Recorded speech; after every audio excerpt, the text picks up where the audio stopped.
preview time. So let's take a look at what's coming your way.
Oh, John, thank God. Williams, what the hell are you doing here?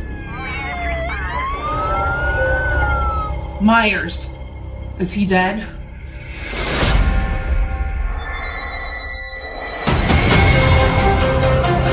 Myers has zero emotion. He has no motives. If he sees, he kills.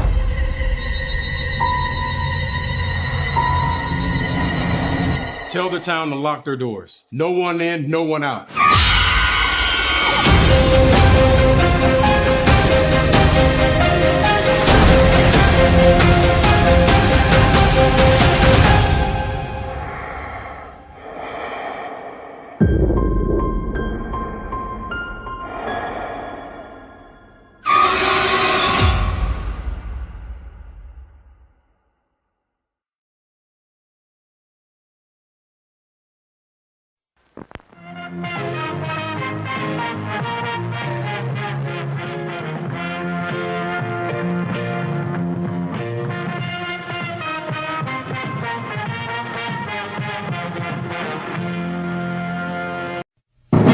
The Jeff Meacham Network's Multiverse of Media. For over 15 years, the recognized symbol of excellence and the standard bearer in coverage of sports and entertainment.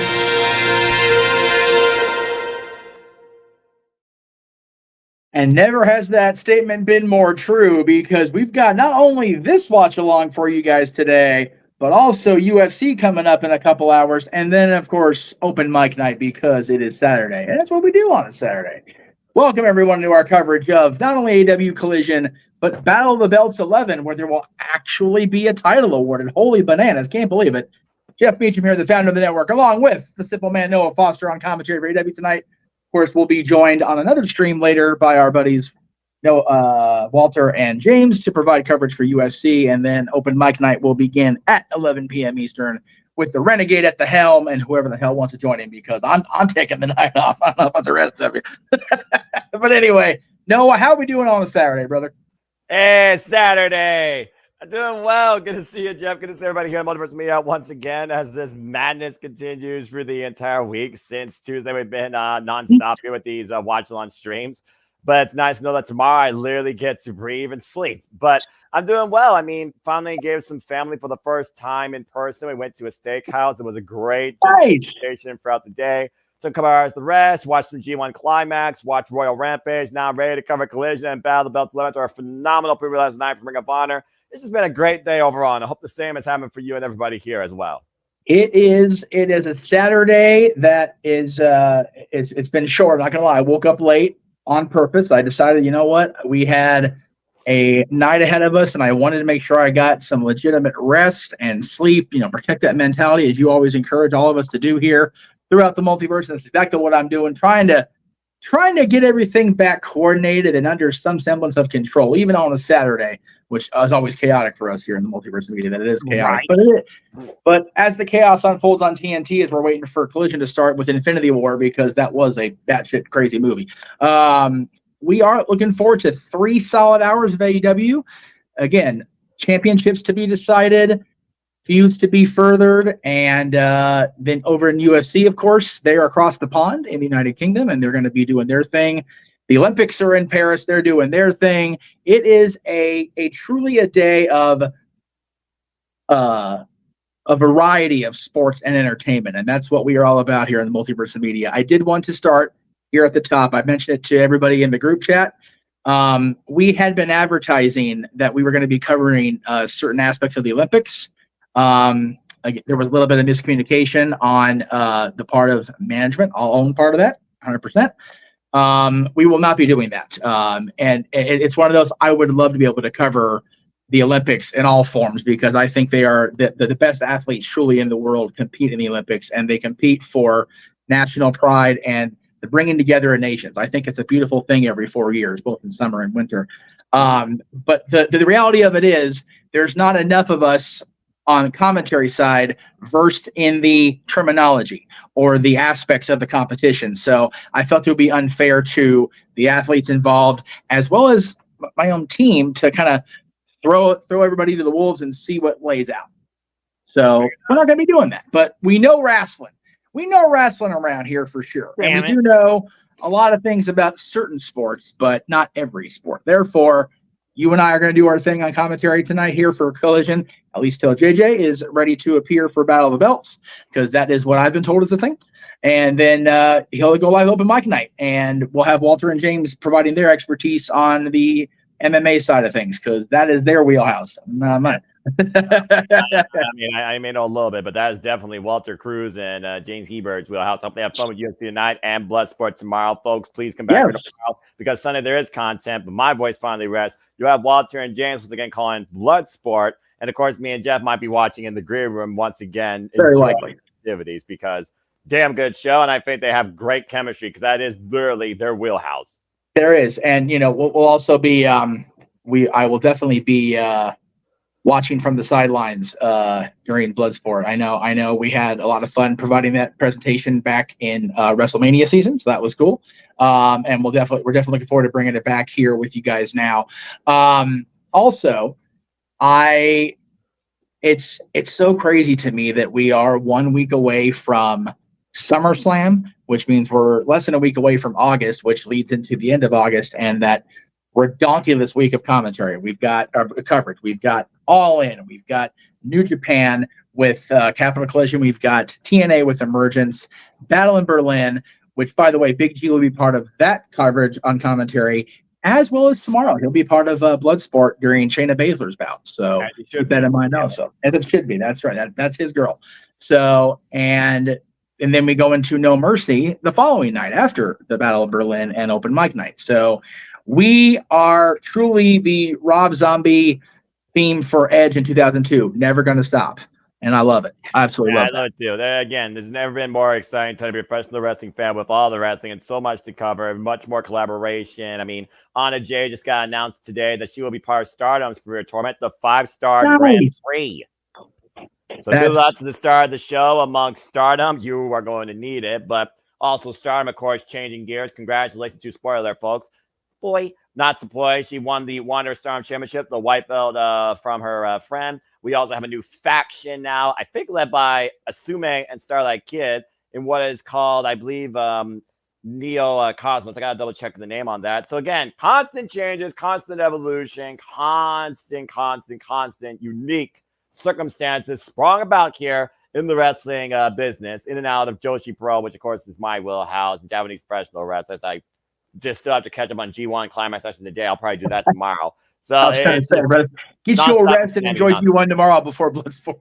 Yes. Yeah, no, right. Well, I mean, I usually just nap during the Sunday afternoon, and then I eat Sunday night, and then I watch something on Sunday night, even if we're not doing anything, then I just go to bed Sunday night for work. So Bloodsport will handle my Sunday night tomorrow. So either way, I'll be fine. And yeah, to your point, without further ado, now that we've pretty much, just been talking everything as we do here, Yeah, let's get right into it. I want to give a shout again to James Hebert and Walter Cruz. Have a great call on UFC. But yeah, we got 3 hours of professional wrestling. Damn it. As we continue the way forward on the path to All In. And again, shout out to everybody in the chat. Safety Dale, good to see you. Hope you all enjoy the multiple streams tonight across the Multiverse media. Please subscribe, comment, tell a friend. And again, you want to dictate the conversation. Don't dictate. Kathleen Studios, Jeff Generic, Greg Cherry Brand, Super Chat. It is truly as simple as that because you all make this possible with your continued support through our passion. And yes, happy birthday to Triple H. I did see that earlier. And thank you again for all you've done to make WWE interesting for me again as a professional wrestling fan. I find it so fascinating that 3 people that even now are very much the straws that stir the drink. Triple H's birthday is today. Nick Nemeth's birthday is today. Of course, the TNA World Champion now. Just this last week, Shawn Michaels' birthday. There is so much that revolves around the summertime within professional wrestling, and the birth of Triple H and Shawn Michaels being so close as far as days. Shawn Michaels a little bit longer in the tooth than his click buddy. We'll be honest, Shawn's. Yeah, let's be honest here. Yeah, Shawn's been around for a minute, but that's okay. Call it as we see it. Yeah. Yes. But yeah, Nick Nemeth, celebrating his first birthday as a world champion outside of WWE, because of course he is also the AAA champion still, is he not? That's right. He's the AAA Mega champion, which is the equivalent to a world championship within that company. So he is a 2-time dual world champion for the first time in his career, as far as I know, period, let alone outside of WWE. So good on Nick. So happy for him, even now. And yes, because we're showing Collision and Battle of the Belts on TNT, happy birthday to Bugs Bunny, who was also a major part of the Warner family. So yes, we're all involved. I'm not going to deny that. When I was once a wee lad, it was always Looney Tunes every morning. Hell yeah, man. The Bugs Bunny and Tweety show for me. I don't know how long that shit ran, but that was what I was watching. Not long enough. That's a bottom line. Not long enough. I'll just put that out there. No kidding. Yeah. Saturday mornings are not the same without our cartoons, man. It sucks being an adult. Anyway, also this generation of cartoons. That's mostly valid. I'm not gonna lie. You gotta really thank God for streaming and the ability to watch stuff on demand and from the past. Because I can just I can go on YouTube and find most of that stuff. Yeah, right. RIPCN, Farewell Cartoon Network. Anyway, my goodness. But as mentioned, we are covering AEW. We are gonna have a grand total of 9 matches advertised. Let me clear on that. There's the word. Over these 3 hours, but they are quite the heavy load and quite the mixed bag, to be sure. We got lucha, trios, tags. We got single grudge. We got unique singles exhibition that's going to challenge definitely speed and aggression. We got a woman trying to find that confidence in herself in her home state once again after falling to the virtuosa. Deonna Purrazzo, of course, will be in action on Battle of the Belts, taking on one of her students from Mission Pro Wrestling in Maya World. There's a lot that could be developed here tonight in Collision as, again, we forge our way towards All In. Remember, we're on the path to All In, and so far, we only have 3 matches, all for championships.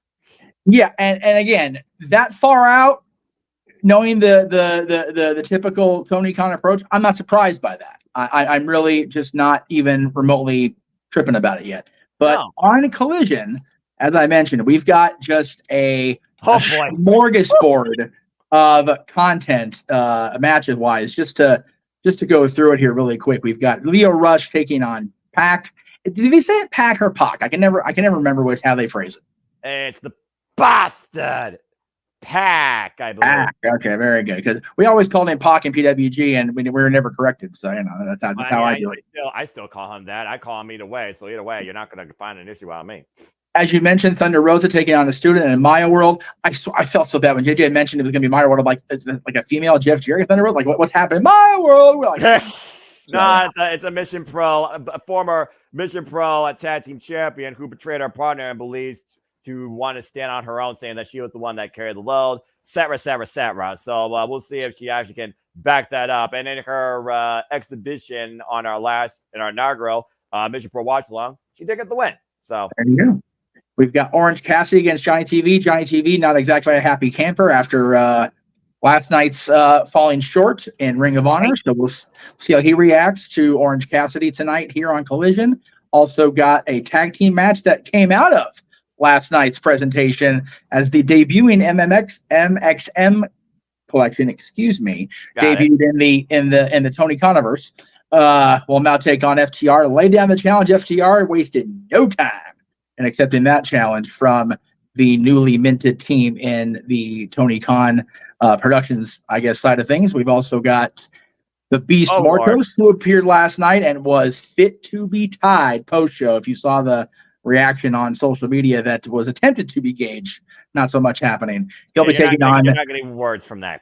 Beast. Yeah, taking on the recently debuted Hologram, which I haven't seen it on TV yet, so I'm looking forward to watching that presentation, to say the very least. And then, as you mentioned, trios action. We do have our Ring of Honor 6-man tag team championship to be awarded during Battle of the Belts. But tonight during Collision, we see the conglomeration: Kyle O'Reilly, Ring of Honor World Champion Mark Briscoe, that boy, and Tomohiro Ishii taking on the premier athletes in Tony Nese and Davari. And forgive me on the third name. I apologize. My brain is not. I got you. Former Ring of Honor Pure Chairman Josh Woods. Again, congrats to Tiger Style. Lee Moriarty winning the Pure title last night. Respect. So yeah, just those 6 matches alone during the next 2 hours. Then of course we've got Battle of the Belts, which will include Tony Storm against Taya Valkyrie. We've got Willow Nightingale against Deonna Purrazzo, and as mentioned, the crowning of a new trio 6-man tag team champions within Ring of Honor as the Undisputed Kingdom take on the victorious from last night, Dustin Rhodes and the Von Erichs. Man, we literally set up, we were going to do this show this week, despite not having a single damn bit of match card laid out for us yet, except for one eliminator match. And during the course of last night, it's like, all right, fuck it. Yeah, why not? Continue the tradition. Why not? So, 9 matches ahead of you. I know, as you said, you've been working nonstop on commentary since Tuesday. God bless you. We will give you your day of rest tomorrow.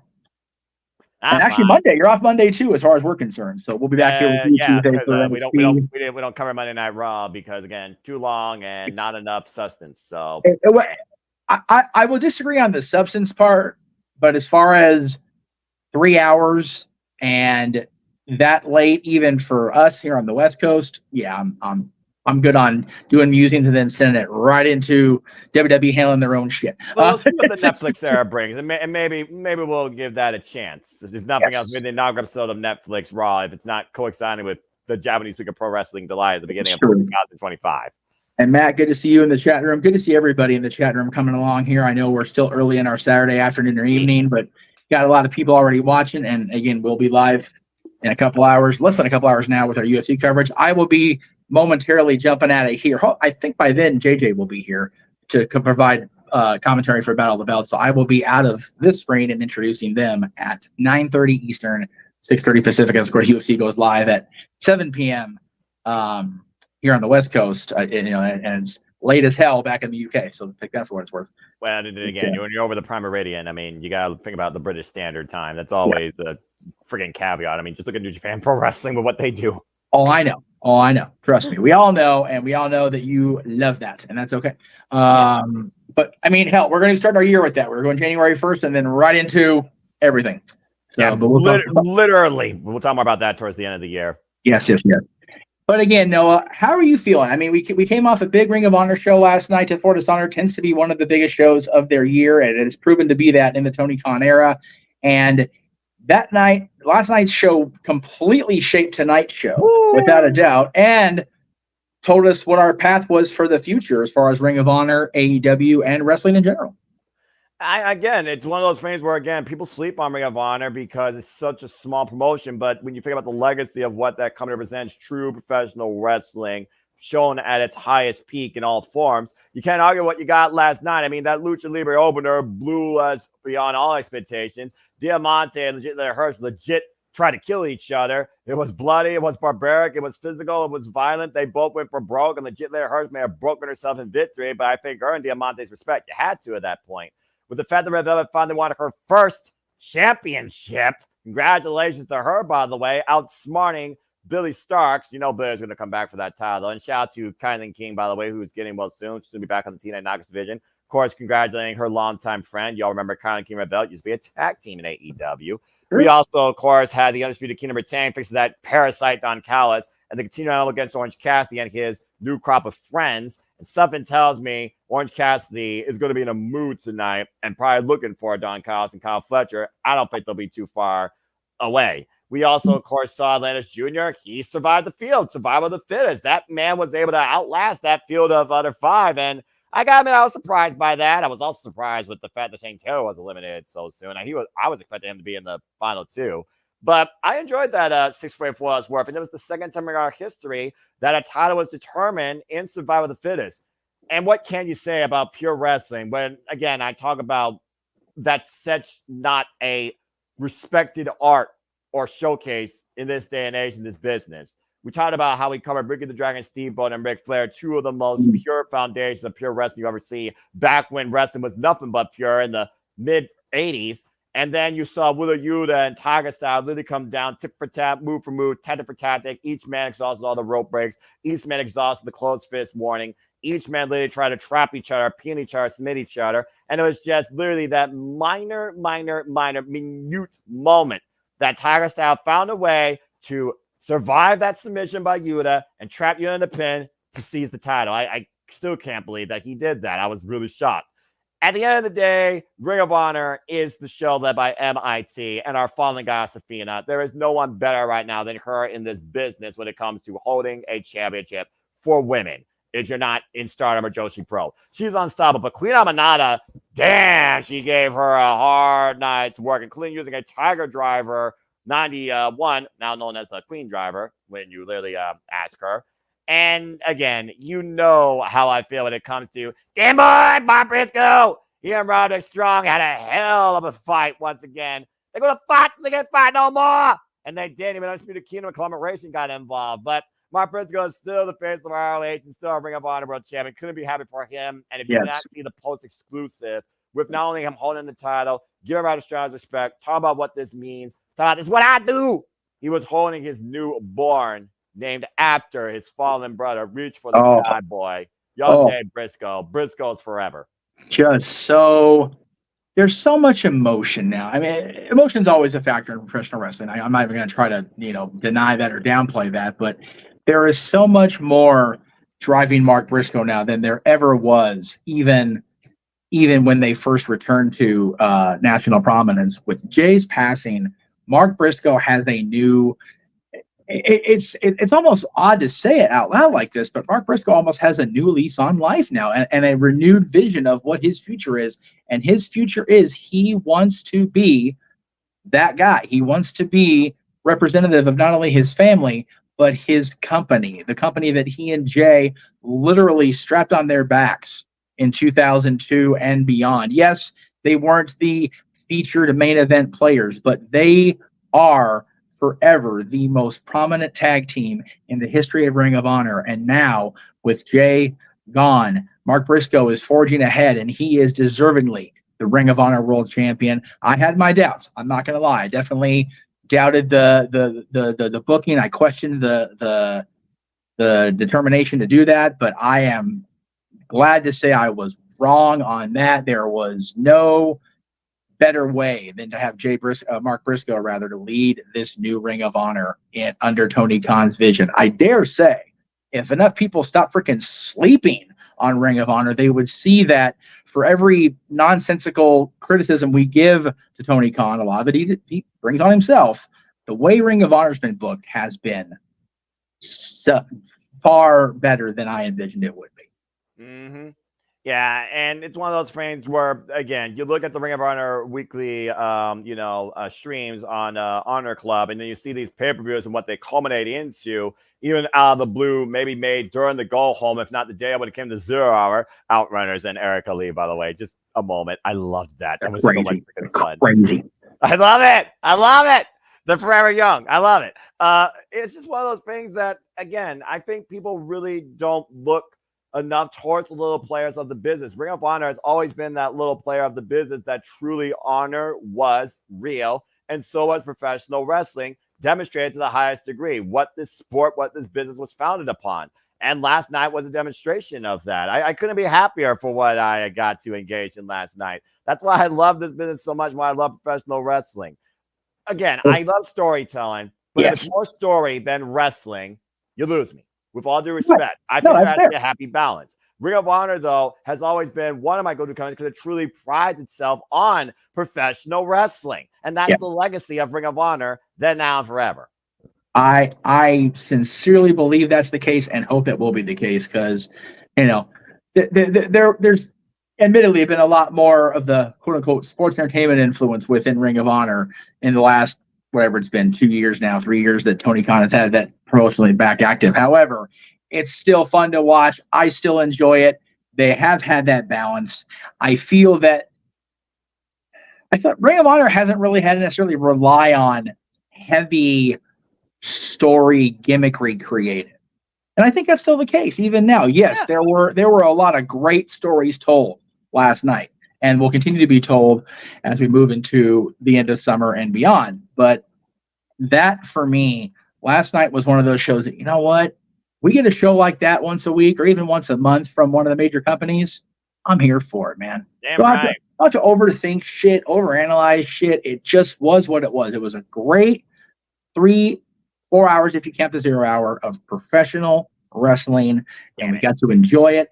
And even sitting back and just being here in the control room with you guys for a good chunk of it, besides typing in and trying to break you as much as you broke us, it was still enjoyable. And I look forward to something like that tonight. We've got 3 hours of AEW that, again, people kind of poo-poo on Collision now with the removal of CM Punk from the company. And we ourselves have been critical on Battle of the Belts. In fact, there's not been a damn title change since the first one. That I do go with. But if you sleep on Collision when you had FTR versus Bullet Club Gold for 58 minutes, you've had House of Black constantly being a focal point of Saturday night. You have that opener that blows you away, exhibition singles. You have those main events that go the distance, that really tell a lot, whether it's for a championship or not. And I'm not just talking about Will Ospreay defending their national championship most recently on Collision. Collision has demonstrated a whole lot for both the men and the women that you don't get on Dynamite because Dynamite's so fast-paced.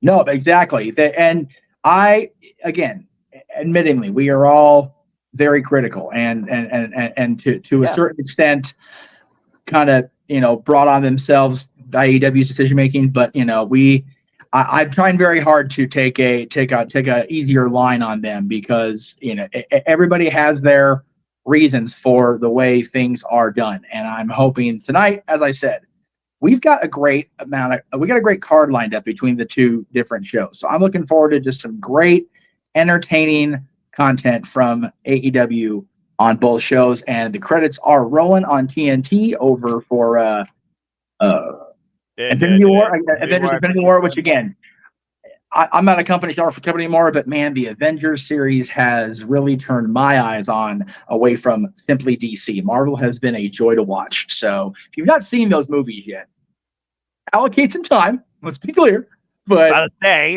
definitely get on it and watch them. Absolutely, without a doubt. That's fair. And again, we talked about, again, everything being built out of AEW on the path to all in. We saw last night on the World Rampage. Spoiler in case y'all didn't see it. Darby Allin will challenge for the AEW World Championship at Grand Slam winning Royal Rampage. Statler's got an eliminatory match against Will Nightingale for the Sumo Women's World Championship next week, Wednesday, it sounds like. But she has to get through first tonight, and that's nobody to take lightly. Former AAA the Randers champion, TNA Knockouts World Champion, and of course, Ring of Honor Women's World Champion. And to your point, Tyler Valkyrie and Toni Storm, they're running it back. Last time she faced Toni Storm as an outcast. This time she's facing Toni Storm, who's timeless. And I'm sure Toni Storm is still seeing red because she wants to rip Mariah May's head off. Now, when Mariah May might show up tonight. I saw a fire in Toni Storm's eyes last Wednesday that I've not seen in a long time, and I am here for it come August 25th. I'll say it once, I'll say it again. August 25th cannot come soon enough when it comes to the AEW World and the AEW Women's World Championship.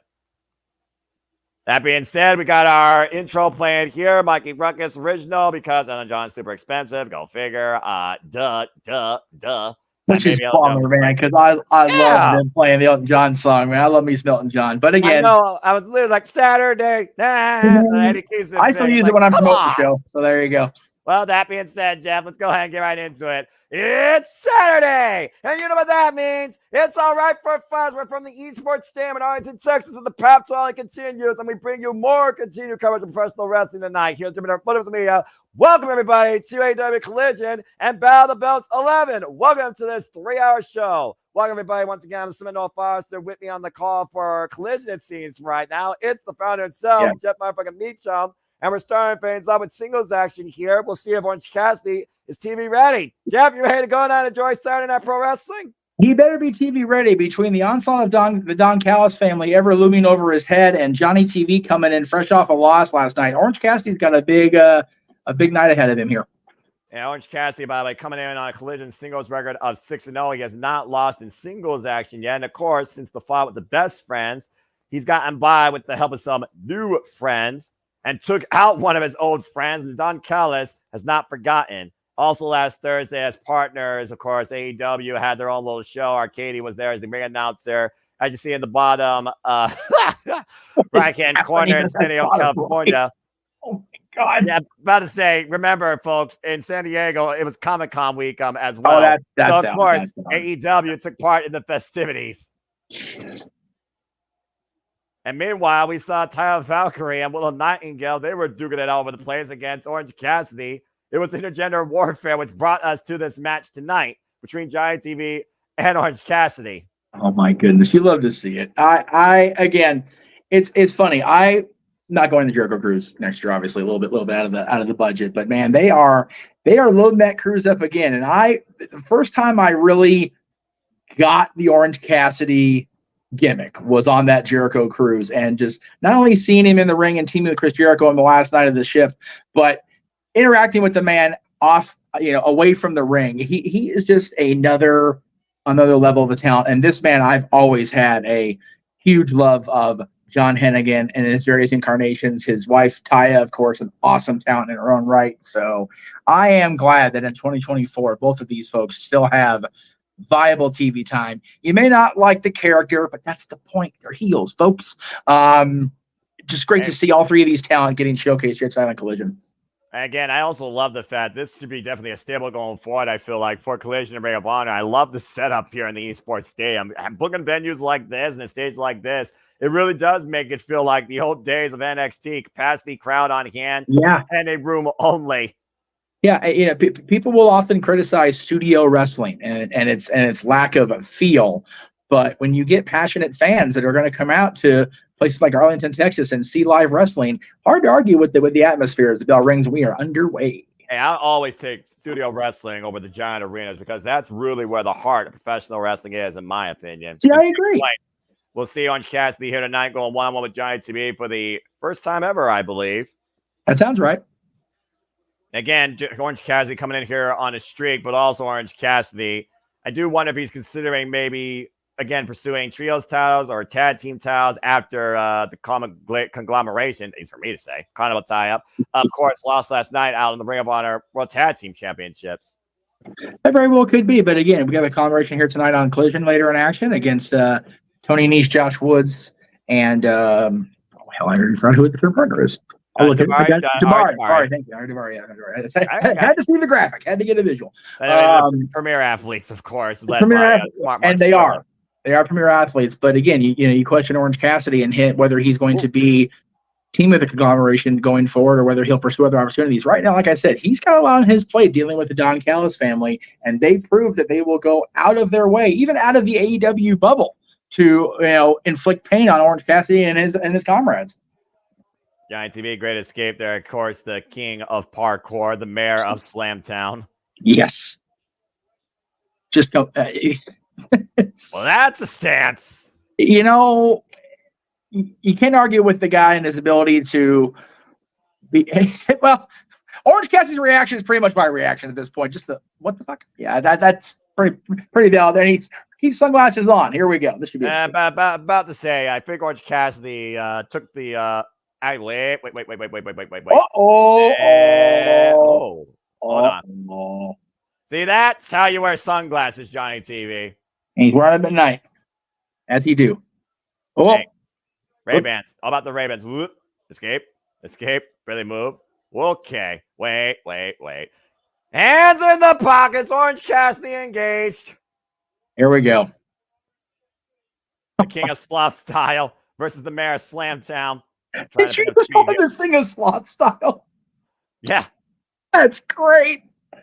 I heard that one Orange yet. Cassidy sometimes tries, but also Orange Cassidy, that's always been his MO. Work as lazy as possible. And yeah, he's been one of the most efficient and successful wrestlers this last year in AEW. Not making John TV happy. He's slinging chairs across the arena. My goodness. This is what you do with Orange Cassidy. It's always mental warfare versus physical warfare. And Tope with the hands in the pockets takes Giant TV off his feet while he was wearing the sunglasses. This is where my divide comes in, Noah. Like on a purely athletic level, that's crazy to try that between the two men, and they pull it off. But you look at it from a purist wrestling, you go, huh? And of course, again, it's just crazy. Of course, we know that Orange Cassidy's already engaged with Taya Valkyrie and Giant TV, as we saw in that background earlier for AEW Adult Swim crossover Battle for the Booty, brought to us from San Diego, California. Of course, to the Kind of Night Trios match for Rare Athletes versus the Conglomeration. Again, like you said, stack night all night here for Collision. We got the Beast Mortals versus Hologram. And I'm very curious to see after that win last night against Commander, can the Beast Mortals continue that momentum? Also, Thunder Rosa looking for that confidence, taking on Maya World. Shout out to Mission Pro Wrestling here. Yes. One-on-one singles action. And of course, FTR, they take on the MNX collection after MXN called them out last night. Yes.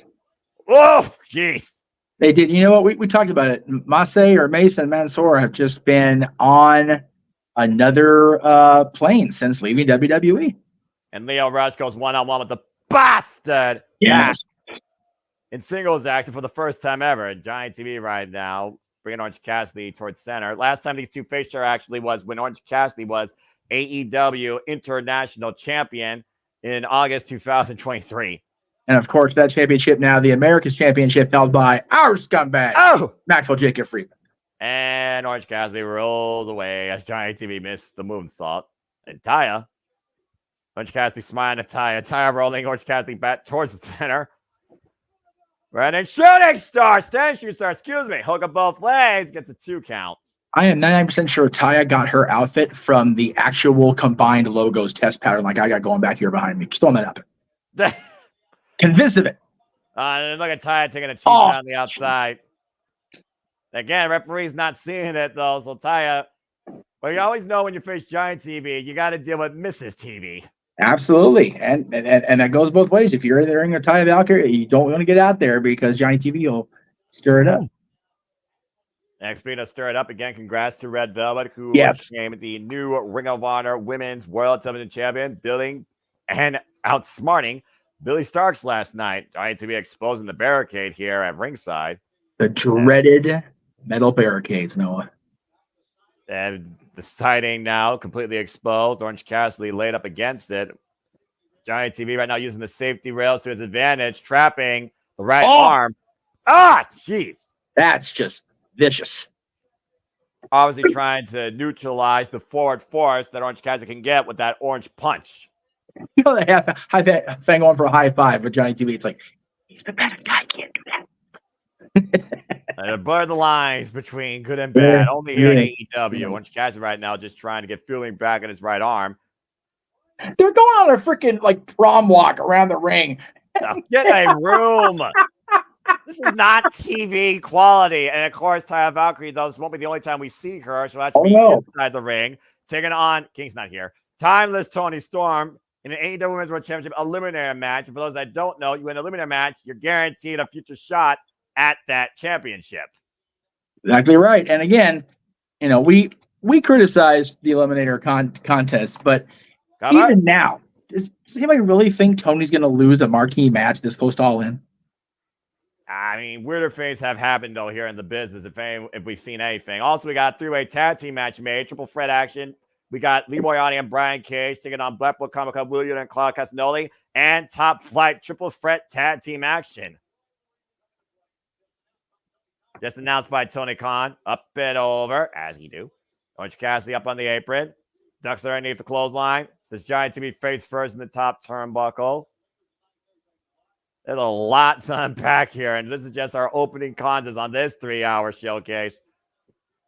I'm gonna say I don't have a graphic for that trios match. I'll have to see if I can find that. And Orange Cassidy, on Giant TV again, taking advantage of the compromised right arm. Whoa! It's a good thing they flashed that graphic because I didn't know that was going to be a thing. Again, the way that Johnny TV moves in the ring, how he can just pull off a move out of nowhere, just goes back to that parkour background, how effective and aiming athlete he is. Former WWE Intercontinental Champion. Oh my! People sleep on Johnny TV because he's been around so long, but it's a complete opposite. You can't sleep on him because he's kept himself in such amazing shape that he can now, even nearly 20 years into his nationally televised career, can still do the things he does. It's absolutely bananas to me. And of course, former Impact World Champion, Lucha Underground World Champion, Orange Cassidy, the most prolific AEW National Champion 2 times over in this company's history. And again, Johnny TV maintaining wrist control, holding onto the wrist and bringing Orange Cassidy in, taking him down. Just knocking Orange Cassidy down, but Orange Cassidy keeps getting back up.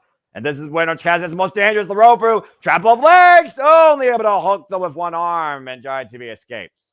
One arm's not going to happen on Johnny TV, at least not this early in the bout. And right now, front face lock. Orange Cassidy might be changing strategy here. Reverse suplex, a stun on Millionaire. Nicely countered. Orange Cassidy following up and around the DDT.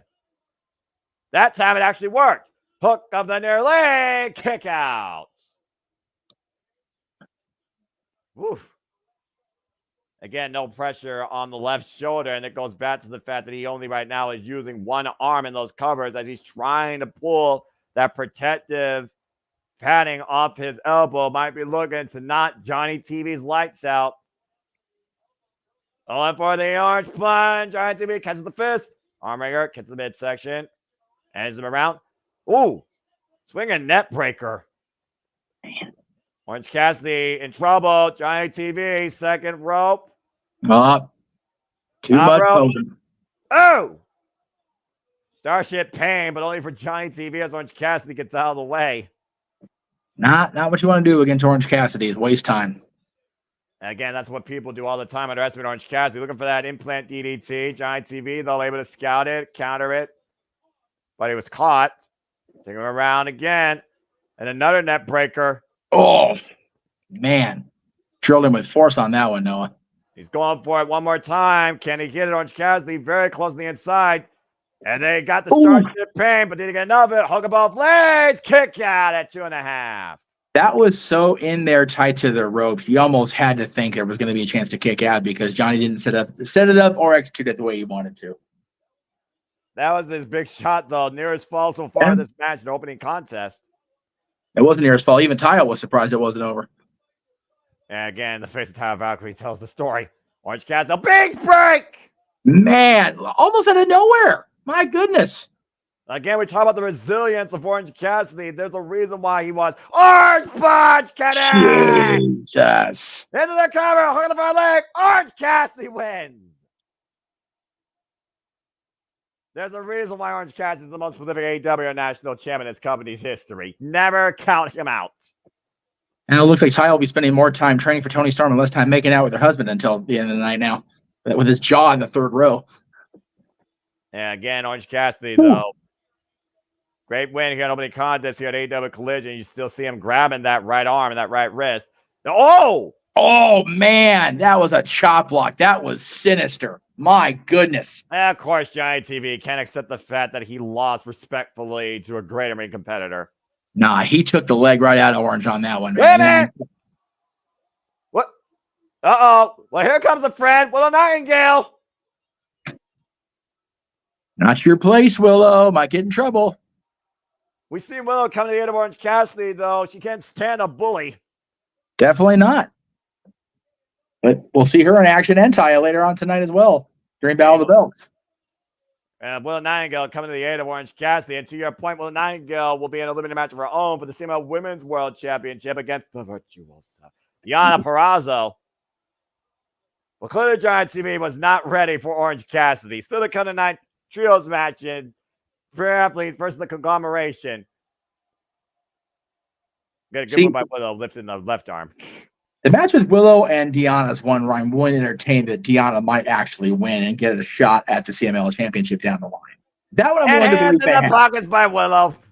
And speaking of championships, we saw last week the vacated AEW Trios Championships were defined in Trios action between the Bang Bang Gang and the Patriarchy. Action was fast, furious, violent as expected, and reckless. Yes. In the end, though, it was that Jezebel that blinded Rockhard Juice Robinson and allowed Christian Cage to hit the kill switch. And Christian Cage now holds 3 pieces of gold.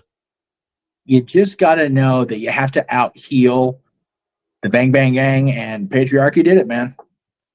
Speaking of which, we're going backstage with them. Looks like they have some words. I'm noticing they're not calling them the Bullet Club Gold. I wonder if they finally got the like, okay, you're not Bullet Club. Let's cease and desist, shall we, kids? Screwed the boosh. Where have I heard that before? Right. I love the evolution of Juice Robinson from his NXT days. He impresses the shit out of me. He really does. Chemical aerosol bullcrap. Yeah, right? And they'll get the Patriarchy. Oh, boy.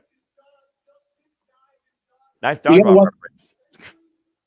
You got to wonder if the Gun Boys got into their dad's 90s self-tanner. Probably. Just wondering. Those boys look dark and tan. My goodness. Cheap plug. Arlington, Texas. Absolutely. Always a cheap plug. Not free TV after all. I just asked the Bang Bang's house. Clear there are some Bullet Club, that Bang Bang Gang members here in Arlington, Texas. Hey, you know what? It's funny. Billy was on with Chris Van Vliet not too long ago, and it's like, yeah, now I believe the only taller one is Austin. Forgive me if I'm wrong on that. Maybe it's Colton. But the hair's longer and the beard's grown in thicker. But before that, he could have been a clone of Billy from like 97, 98. Like he looks exactly like his dad. It's Yeah, you're right. The taller one with the headband, or I think the badge of the head, that is the Colton Gunn. And you're definitely right there as we get ready now for Trios tag team action as we welcome in first the Blackpool Combat Club, the former Ring of Honor Pure Champion with Yuta, and the guy that came this close last night on Royal Rampage against Darby Allin, securing an AEW Championship shot, Claudio Castagnoli. Both of these guys, championship prolificness within Ring of Honor. Again, Claudio held them all, and then when AEW or Tony Khan purchased the company, he got the world title at last. He's been a Ring of Honor stalwart. He was in WWE for a long time, but I will always remember Claudio Castagnoli over Antonio Cesaro. Yeah, I'd say. It's definitely good to see him back in Claudio mode and doing his thing. I am so proud of this guy. Been a long time associate with him. He's awesome. And Yuta just impresses me as well. He has, and he continues to do so. And the reason I'm talking a lot and not really in because this match was made literally as they put that graphic up. That's why there's no graphic, because the graphic resolution is going to be dog shit. So I'm not going to put it up. What we're going to talk about. Fair. But you know who better? Yeah. Straight out, that's your boy right there. The Machine Brian Cage. Also talk about a guy that came super close. Atlantis Jr. just capturing him a victory road to hold on to the Ring of Honor World Television Championship. And speaking of Ring of Honor champions, here's the new Ring of Honor Pure Champion, Congress style Lee Moriarty, STP, with some gold finally again. And speaking of which, there's Shane Taylor in the corner. Shane Taylor definitely, you got to believe, disappointed about the TV title situation last night, but we have a Pure Champion in the fold. So they didn't leave empty-handed from this arena last night. And again, we saw last night, before this honor, these two literally did everything possible to make sure that one would come up with Ring of Honor Pure Championship. Those takedowns into that submission, the suicide dives, the use closed fists, that drop on the apron, though. And again, this was the spot right here. Going for the submission. Lee Moriarty rode through, used the ropes legally. Yeah. Yuta for the 3 count. He won fair and square. Yep. James pointed out both men exhausted every bit of the pure rules that they could have. And Moriarty just outdid Yuta. And all it takes, kids, is 3 seconds in professional wrestling And Moriarty proved it last night. Yeah, but I do wonder, though, if it wasn't for the fact he used the ropes legally, how close was he to tapping out as Wheeler Yuta was literally hyperextending his right arm? He was. Yuta was wearing that arm out like it owed him money. And here comes Top Flight, who was also victorious last night. We're just for the 0 hour against the Outrunners. Of course, all three of these teams you talked about before. Jeff, that might become your new favorite team just on how much you were laughing at them. Absolutely. Absolutely. Just ridiculous how entertaining they were for no damn good reason. The youngest man alive, the Outrunners, Turbo Floyd, and Truth Magnum. Respect, and shout out to Erica Lee. I hope that she sticks around. Yes, oh I was so grateful you found that information. It was driving You're me welcome. batshit yesterday. My goodness. I know. You're welcome. All right. Even the professor needed another lesson. My God. Aubrey Edwards, our official for this contest. Looks like two men will be legal at the same time. Colin will tie it. Don't be like that. I won't be that guy if I don't have to. And to be fair, she's got 6 guys and managers to deal with, so she's a little under the gun here. I'll give her that tonight. Yeah, I'm about to say she got Action and Dread on the outside and Shane Taylor on the outside. Nobody in the Blackpool Combat Club's corner besides the 2 men. Shout out to John Mosley, who has taken a well-deserved time off vacation. Yes. Respect. And of course, to our boy Brian, who is now a little under a month away from, God help me, realizing that dream. Tag made. And it looks like Dante Martin has tagged himself in. It looks like we got Dante Martin versus Wheeler Yuta. Interesting matchup here. Well, I mean, Dante Martin, we've seen him in both tag, trios, and singles action. He calls himself Inhuman for a reason. Springing up and over out of the corner. Catching Wheeler Yuta coming in with the Enziguri. Again, Dante is just so quick on his feet. Cross body, hook of the leg. Aubrey counts 2. I'm surprised Aubrey got 2 out of that. She was kind of slow getting down there, but she got 2 out of that. That's how Dante hit it. How hard he hit Yuta. Excuse me, all the hell. Yeah, congratulations, by the way, to not only the Women of Honor, but Aubrey Edwards, who made history being the first female referee, part of a Ring of Honor pay-per-view in history. Congratulations. Very cool seeing Aubrey continue to make history again. I ha-ha on Aubrey a lot, but she's one of my favorite people I've met. She is one of my favorite people I've met in wrestling in this 5 years I've been doing the Multiverse of Media. She is one of my favorite people I've met. So bravo. I would love to meet her. She seems like a wonderful person. Whoa, nice teamwork there by Top Flight taking Claudio down with the DDT. She is patient as hell when a certain ginger photographer couldn't get the right picture on the ship until 4 days in. I'll say that. And speaking of teams, there we see backstage the infantry alongside Trisha Dora. Everybody jockeying for momentum here when it comes to tag team championships. Of course, we've got the Ring of Honor tag team championships and the AEW tag team championships. Tag. Not to mention reignited trios championships on both sides now with Patriarchy at AEW, and tonight we'll determine the new Ring of Honor 6-man tag champions. That was showed up a lot there by Buffalo Combat Club. You know, I look at Claudio Casanova. We talk about this guy having all the tools of the trade, but last night he did not shake Darby Allin's hand. And Claudio did say at one point, I'm not the wrestler I want to be. I'm the wrestler I need to be. But sometimes I do wonder, does Claudio still feel like there's something missing from him in the fact of the wrestler that he is? The fact that he, once again, lost out on a big shot. Now, you got to remember, there was the big label on Claudio for the longest time was he is pound for pound the strongest guy in professional wrestling. I don't know if that's the case anymore. There are so many guys who, well, maybe not in the bulk area of a Shane Taylor or a Brian Cage or the super heavyweights, the meaty men slapping meat. Claudio, there's guys in Claudio's range and even smaller in weight that are just strong like bull. And it's got to be weighing on his mind that Claudio doesn't have a true defining identity in wrestling anymore after being that guy for so long. Yeah, but again, he still puts in the work every day, unlike most people in this business. The work MO of Claudio Casanova virtually is unmatched. I think it's that forward drive that carries that chip on the shows. Go to Restaurant Quiet Picture in Picture, by the way. Fuck television. Nice takeover there by Lee Moriarty. Gets a 2 count on Dante Martin. Again, still so much more action to come. And I do look at this field, and I do think right now that Claudio is, again, one of those guys that's trying to look for that moment and capitalize on it. To your point, he's a former Ring of Honor World Champion, but he hasn't been able to capture a championship since. We've already seen him challenge Swerve for the AEW World Championship Open Challenge on Collision, by the way. Shortly after Swerve won that title, he had a chance to challenge for the AEW World Championship last night if he won more Rampage. Came up short against Darby Allin, who neutralized his power and beat him with speed with the way you saw the finish go, that coffin drop, stun gun across the top rope. And, of course, Claudio Casanova with a Yuta, you would think this team would probably be in contention for the Ring of Honor Tag Team Championships.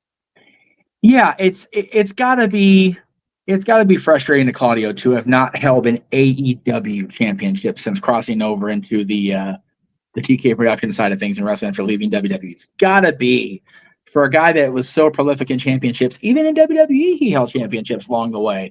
You know, despite the narrative on him that he wasn't a WWE guy. But he's not yet, to my knowledge, held an AEW labeled championship. Ring of Honor, yes, but not AEW.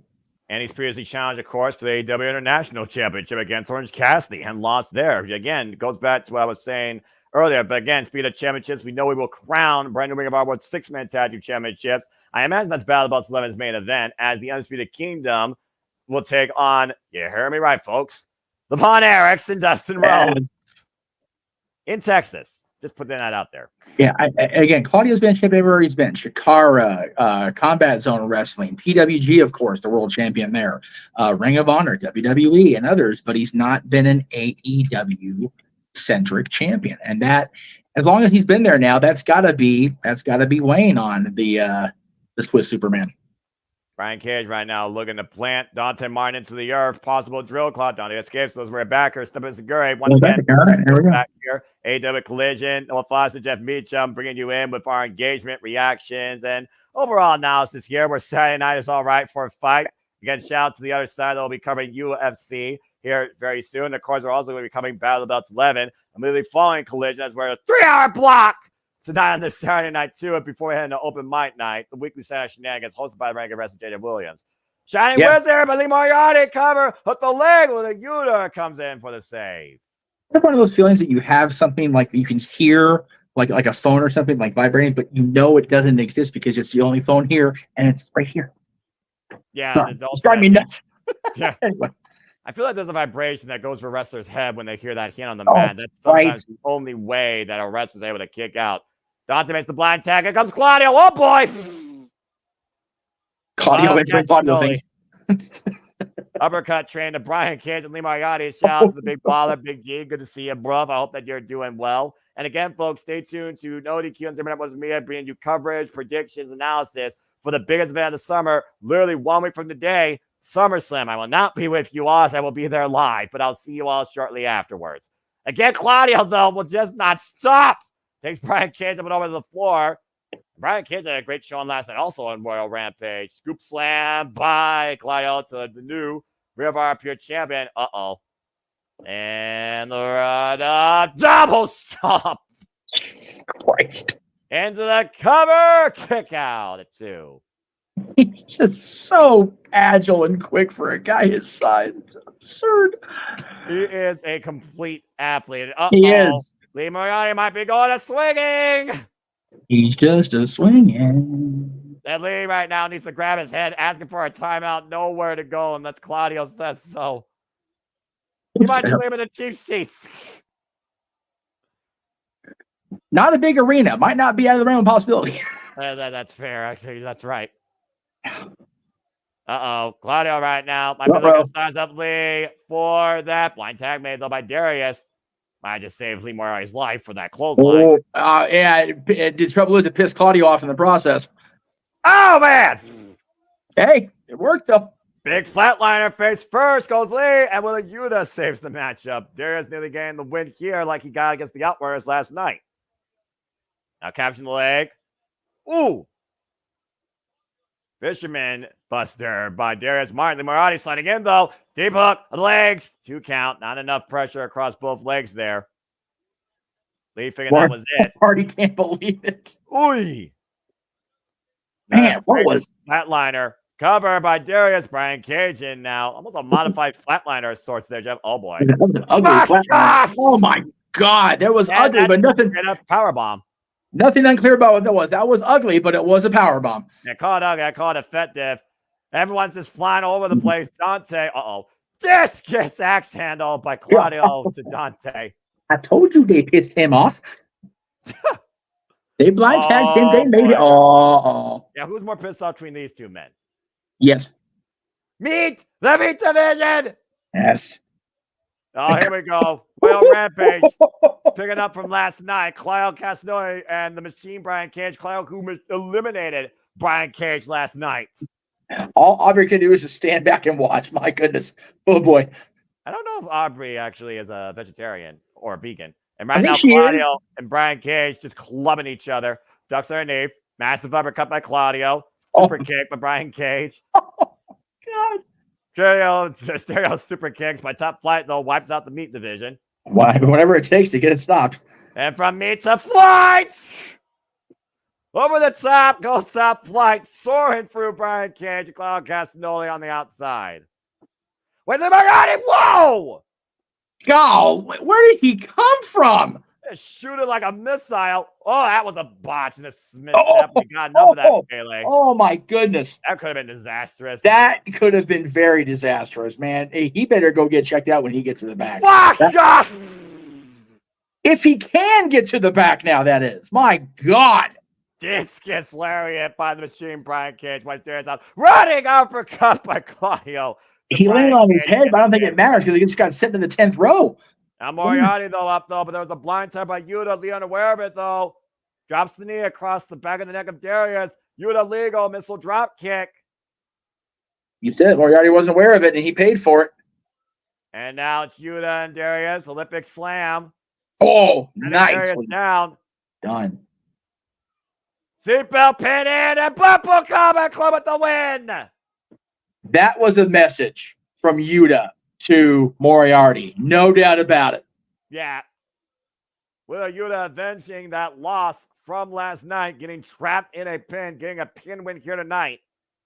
Very similar trap style pin, but you notice away from the ropes, no controversy. He straight up pinned that man in the middle of the ring, and you know he is sending a direct message to Moriarty after what happened last night at Death Before Dishonor.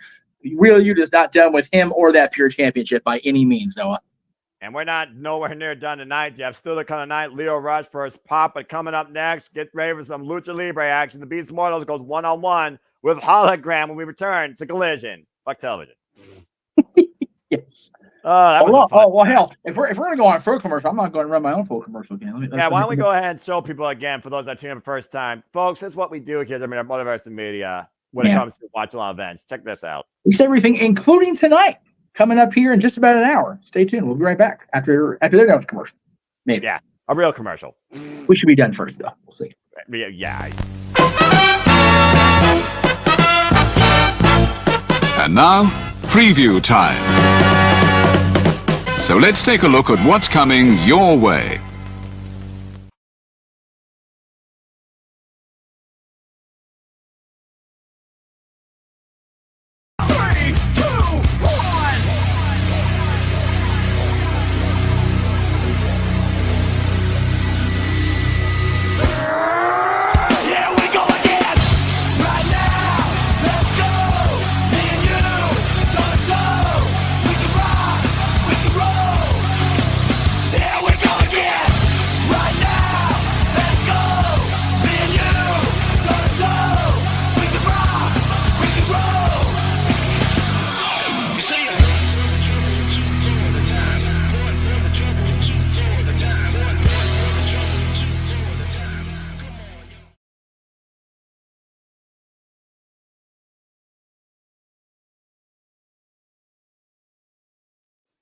And before I throw to Noah for the obligatory, again, coming up here in just shy of an hour, we will have our coverage of UFC 304 with Walter and James. But Noah, what does it all mean, what we just saw?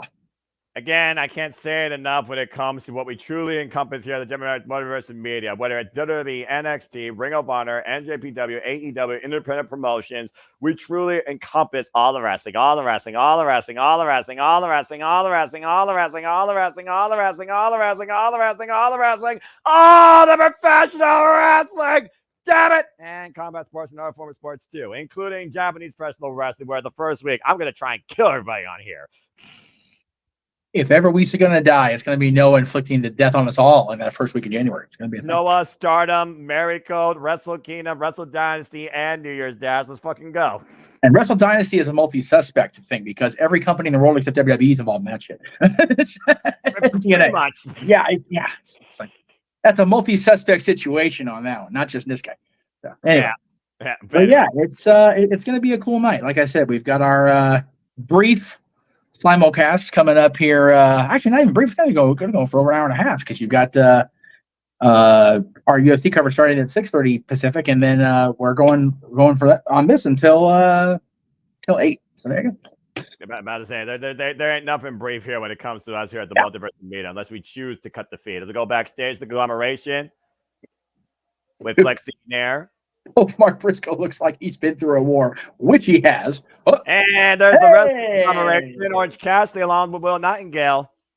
The gang's all here. And you know Lexi's got to be a little awkward standing next to Willow because of her affiliation with Athena and Billy. And of course, Willow's typing up the fact that she has the virtuosa. Diana Purrazzo, an eliminator, keyword eliminator, for the CML World Women's Championship. Jealous as fucking mad at myself for programming JJ on that commentary instead of me. I did to myself. It is what it is, kids.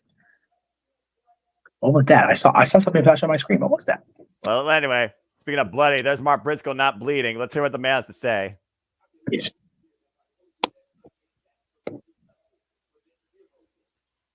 His exasperation is not 0. Do I know? Not gonna let the Fatinas buy way down his spirit.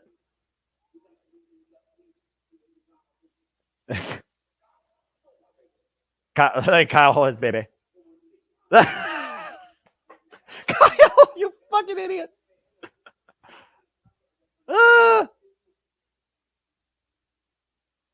Oh no! Oh.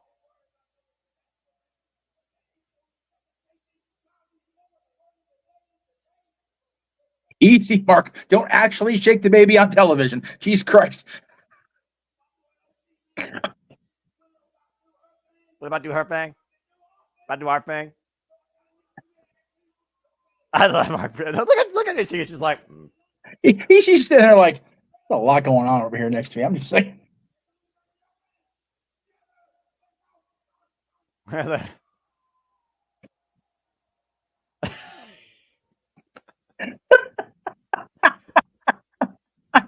Damn it, Harper. Orange Cassidy's tired. Usually likes Orange Cassidy is very tired. I don't blame him. He's been. I can't pull myself together after that because Mark Briscoe always breaks me. God bless that man. Mark Briscoe is a crazy man, and he's been allowed to reproduce, which is even scarier. Just saying. Anyway, okay. As we go back inside the arena, we welcome in a hologram. Get ready for single Lucha Libre action. Oh my gosh, I'm sorry. Blah, blah, blah, blah. Okay, I'm good. I promise. God bless you, Mark Briscoe. Please never leave the wrestling business. A hologram who literally surprised the hell out of us. For those that don't know, he is Aramis, primarily known out of Mexico. He is a former Royal Wrestling Lucha champion and current Gali Tag Team champion and indestructible champion, if that makes any sense to you. Of course, we're talking about the conglomeration. We have a conglomeration of wrestling companies that work with AEW, including CMLL and AAA. But Hologram actually comes to us from a promotion down in Mexico called Gali, Galli, Lucha Libre, and still works down there. And Hologram, of course, won his debut match last week, Jeff, against Gringo Loco in high-flying fashion. Absolutely crazy. And again, I don't know who he is. I don't know if anybody knows who he is. And if we do, I don't know if I want to know. I kind of like the kayfabe, not knowing who it is. Well, again, we talk about what Lucha Libre means when it comes to, the pride of their mask. Again, simply put, folks, Hologram is a luchador from Mexico. If I can put it as simple as possible to anybody that's watching wrestling for the first time, and that's what commentary is supposed to do. Lucha Libre is all about high-flying, technical wrestling, and we saw Beast Mortos not only fly, but break Commander last night in what was a ridiculous affair.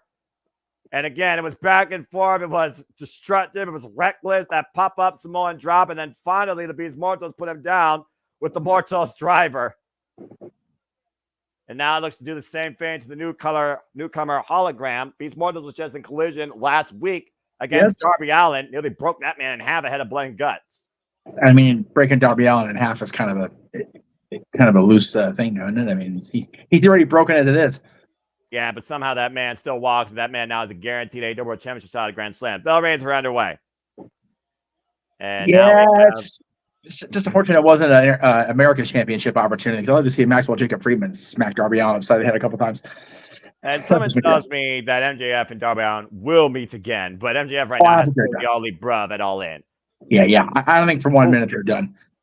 Beast Mortos falls in off the ropes. Whoa! The guy that size should not be able to move that quick. A corkscrew takeover with the arm drag.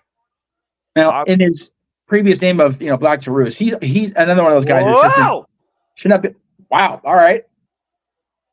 Actually, taking the Beast Mortos off his feet there with the Tijeras. Beast Mortos has one of his own though. Hurricane Rana. And trying to take Beast Mortos down for a pin. Unable to. Yeah, no. Just too much power. Wait, roll through though. Cover 2 by Brandon Martinez. The Cazadora that time for the near fall. Look at the speed here. Both of them too. Not just the beast throwing him around. They're both going supersonic speed into a standoff here. That shit like that impresses me. This guy, Mortos, is just not a cruiserweight or an X division, typical athlete, and he's just matching the speed and the ferocity move for move with Hologram. Baffling. Yeah, Lucha Libre chants raining out here. I love hearing it. This is professional wrestling. And they are in Texas, so there you go. Damn right. Oh, spinning soulbot, knee lift, back elbow strike, snapmare, and a neck crank. Beast Mortos with a great combination against Hologram. Caught with a scoop slam. Damn. Cover 2, count only as it gets the left shoulder up. I'm wondering if Dustin Rhodes is starting to have people be pissed off the fact that Randy Orton's called the greatest snap power slam and now Mortos just did it too. We saw Dustin do it quite a bit last night. There's some discussion about the best snap power slam in wrestling, and Mortos just showed he's in that conversation. And of course, we'll be covering AEW All In here August 25th when they go back to Wembley Stadium. Tickets still available now if you want to be part of that show. If you're across the pond, shout out to my friend Amara Jade, who's always here to show that Jade is worth more than gold. Misdirection! God damn. And just literally hoisted Hologram out to the ring with that pounce. Can Hologram bounce back in this? Stay tuned, folks. Rest of our quality picture in picture. Fuck television. Yeah. Oh, wait, maybe not. I hope not. It beats one in control. Oh, damn it. There it goes. Right. I knew it was going to do that. That was ridiculous. And the TV picture froze on mine. I don't know about you, but the actual picture of Collision froze. Yeah, it did. Beast Mode was like, whoa. I will pause until this stupid commercial's over. No, we froze. All right, well, since no action to call, fuck it.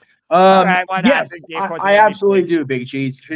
Big G's asking, for those of you doing listening part of the show. Oh, we're back on with the content.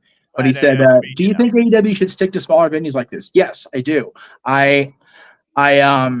It's one of those, people will talk various opinions about studio style or sticking to a single venue location, but you're able to, this is going to sound a little shady, I guess, but you're able to contain the environment and have the crowd more directed toward what you want to do in cases like this. And when you have a smaller venue, you can't have people bitch about the fact that they're not selling out worldwide because they're not traveling worldwide. So whining, pod shotting, whatever immature nature you want to do on the internet or on screen is your choice. But what I'm saying is, if they have this venue and they continue to stay consistent, then there you go. If the numbers fall off, then yeah, there's definitely conversations. Like if they can't even maintain the numbers in the same venue, that's problematic on the business side of things. Absolutely.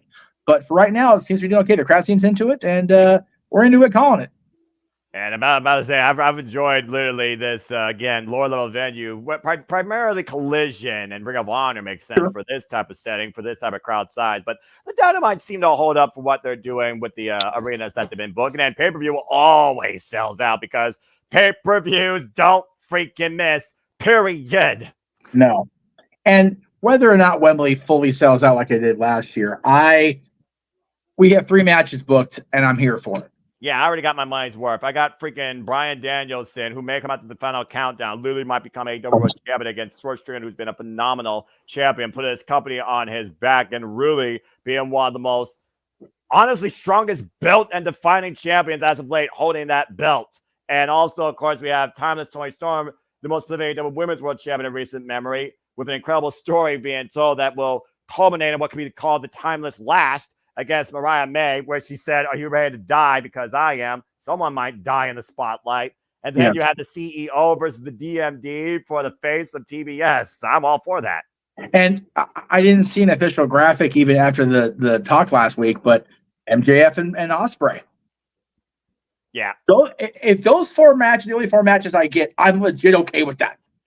Yeah. And we're back here on Collision, Hologram and the Beast Mortos right now in Lucha Libre action.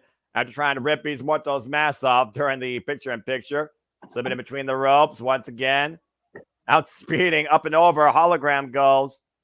And up and around, twisting around. Are you kidding me?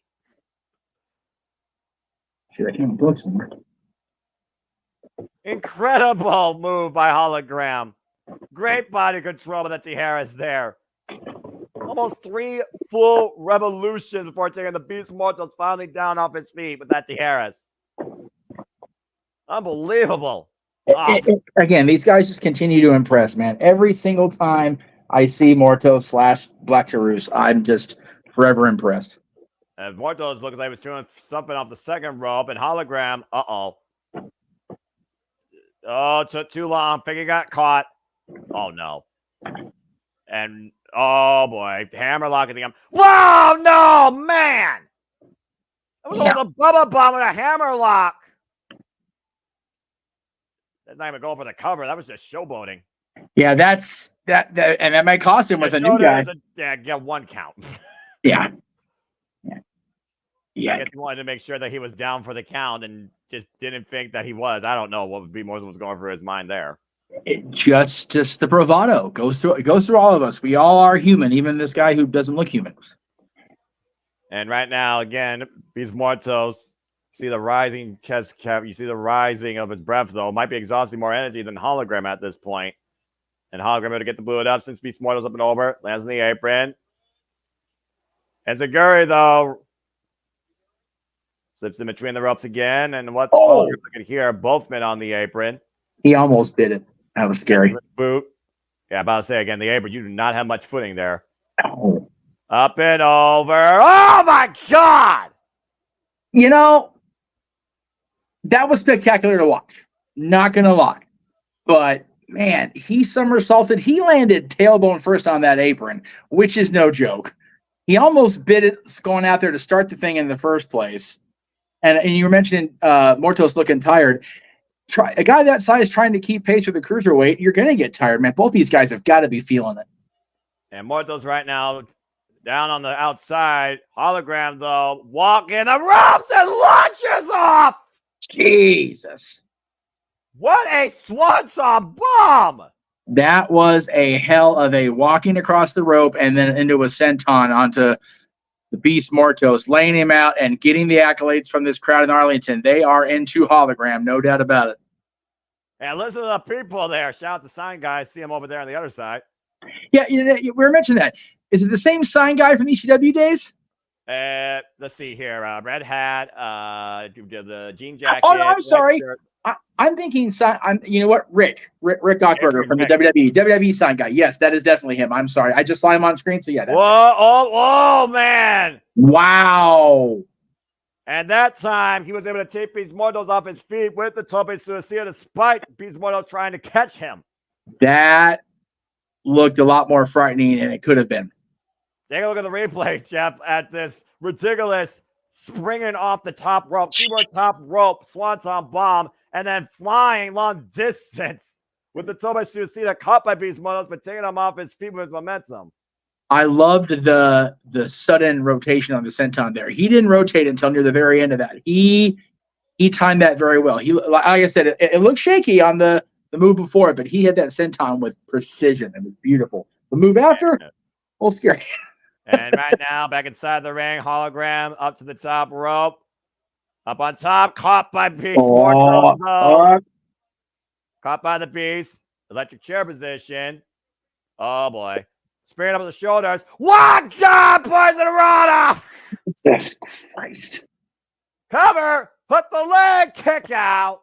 Man, that you got to be on point precision to pull that off. Good on both of them. My God. And from the shoulder position, might I add, electric chair stood on the shoulders, dropped down, and took these motos over to poison Rana for a near fall. Back heel kick connects. And once again, looking for speed. Caught though. Uh-oh. And Beast Motos right now has hologram. A backbreaker over the knee. And this Finally is how caught up with him. Oh, man. Instead of the another backbreaker powerbomb. Rolling lariat wipes hologram inside out. Shoot the half. Hook of the near leg to win. Kick out by hologram. And power bomb across the knee. You don't see that very often, but it sure is effective. My God. I also always wonder, though, how much damage it does to the person that executes it. MJF knows a figure or two about that. Oh, yeah. That's why he was out for 7 months or whatever it was, 6 months. Well, that and so much more. Of course, Yes. MJF, he will be defending his newly named and minted AEW American Championship against Will Ospreay at All in Wembley. Back elbow strike, though, as Hogan's trying to fight back. Catches him with a step in Seguri. Rocks the beast. We're going to follow in again. Speed versus power has been literally the tail of the tape here in this match. Oh, my gosh. Yeah, but again, no Mortos is matching the speed, but hologram just not able to manage the power. Hologram, though, and perhaps he can't match the power, but he certainly can outfly him. And both these men might be going for broke off the top rope. Uh-oh. Face to face. Beast is up. Hologram has him. Here's a walk. Gosh! Avalanche to Harris. God bless you. Hologram, though, right now, the top rope again. Beast Motos rock. Cross bomb. Crucifix bomb. Damn. 1, 2, got him. Another trap pin. Interesting. Yeah, crucifix bomb into a crucifix roll up. Hologram wins. Man. Unbelievable. It wasn't the prettiest match of the night, but my goodness. That's a highlight reel and a half. Yeah. It just very lucky both were okay. A sensation on the rise here in AEW on Collision tonight. Hologram makes it 2 in a row. Silicon tonight, Leo Rush goes 1-on-1 with the bastard pack. Good grief. Yeah, that was amazing. It was definitely interesting. I again, there was a lot of, hard to be a fan and a commentator because a lot of that was just like, unnecessary risk. Yeah, but that just seems to be the case anymore, especially at Lucha Libre. If you follow AAA, CMLL like I have, and of course AEW, where they say that the best wrestle, call that what you will, that still was some tremendous Lucha Libre action. A couple of messy spots, to say the least, because again, that apron, you really do risk life and limb, considering that is braced by steel and wood. I know we say about television on these commercials, 30 years of Friends they just advertised going on TBS. 30 years that show was on the air? Man.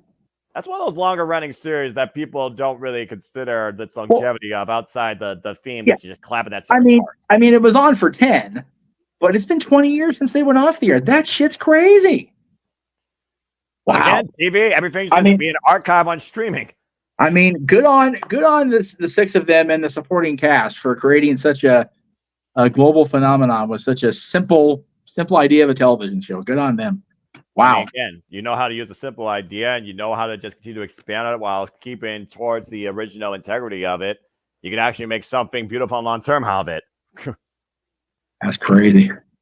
Whew. All right. Well, now we got a moment to breathe again. Deck him. That was awesome. I freaking loved that. That was awesome. Hologram, man. I'm digging Hologram. Aramis, whatever you want to call him. Again, Aramis, formerly involved in Mexico. At one point, I thought that he was Aerostar from Lucha Underground. I thought that was going to be the case too. So while we have a lull in the action here, full on commercial, there was a video produced by a current AEW title holder, former world champion, and a multi-time title holder around the world, and I tend to agree with them. We want you to stop supporting UK invaders. Oh Jesus. This is why Will Ospreay is going to have a match of international proportions and his home turf, bro. Oh boy. MJF keeps playing with fire. He made it personal. Now he's making it political. I was going to say, if you get Kurt Angle to jump on your support team, you must be doing something right. If Kurt Angle shows up at All In MJF's corner, oh my God. I'm just saying. Game Nobody over. can ever tell me again that Max is not the best. You've got Kurt Angle in your corner. And then Will Ospreay has Johnny Saint in his corner. Jesus Christ. Fuck all the way off with your nonsense. Oh my God. That's great. I'm just saying. I'm just saying. I'm the worldwide wrestling fan. I know how to connect this stuff. To be fair, Johnny ain't doing shit since they got rid of NXT UK. So yeah, I mean, hey, why not? Don't remind me. I missed that promotion. Hey, we'll get NXT Europe back. You just got to get back on track. We'll get it. It'll be there. Be there. At least ICW, OTT, and Pro Wrestling are still doing incredible things as well as Progress Wrestling. So there's that. As we're back here on Collision, getting ready for singles women's action, Maya World from Mission Pro Wrestling goes one-on-one against La Mea Thunder Rosa. Again, you are definitely the connective tissue man on this. Where did this arise from, Mr. Foster? Thunder Rosa last week lost to Diana Purrazzo in that lumberjack match, thanks to La Loca, Taya Valkyrie, and she was devastated, despondent backstage. Formerly an AEW Women's World Champion, came back from injury, took a chance to go back after the title, failed, tried to beat Diana Purrazzo on her home turf, in her home state, by the way. She's from Tijuana, but Texas is her home, failed, and she wants to find that confidence in herself again. She's starting to doubt herself, and now she's facing somebody living from a promotion that she runs in Maya World, looking to bounce back and reset.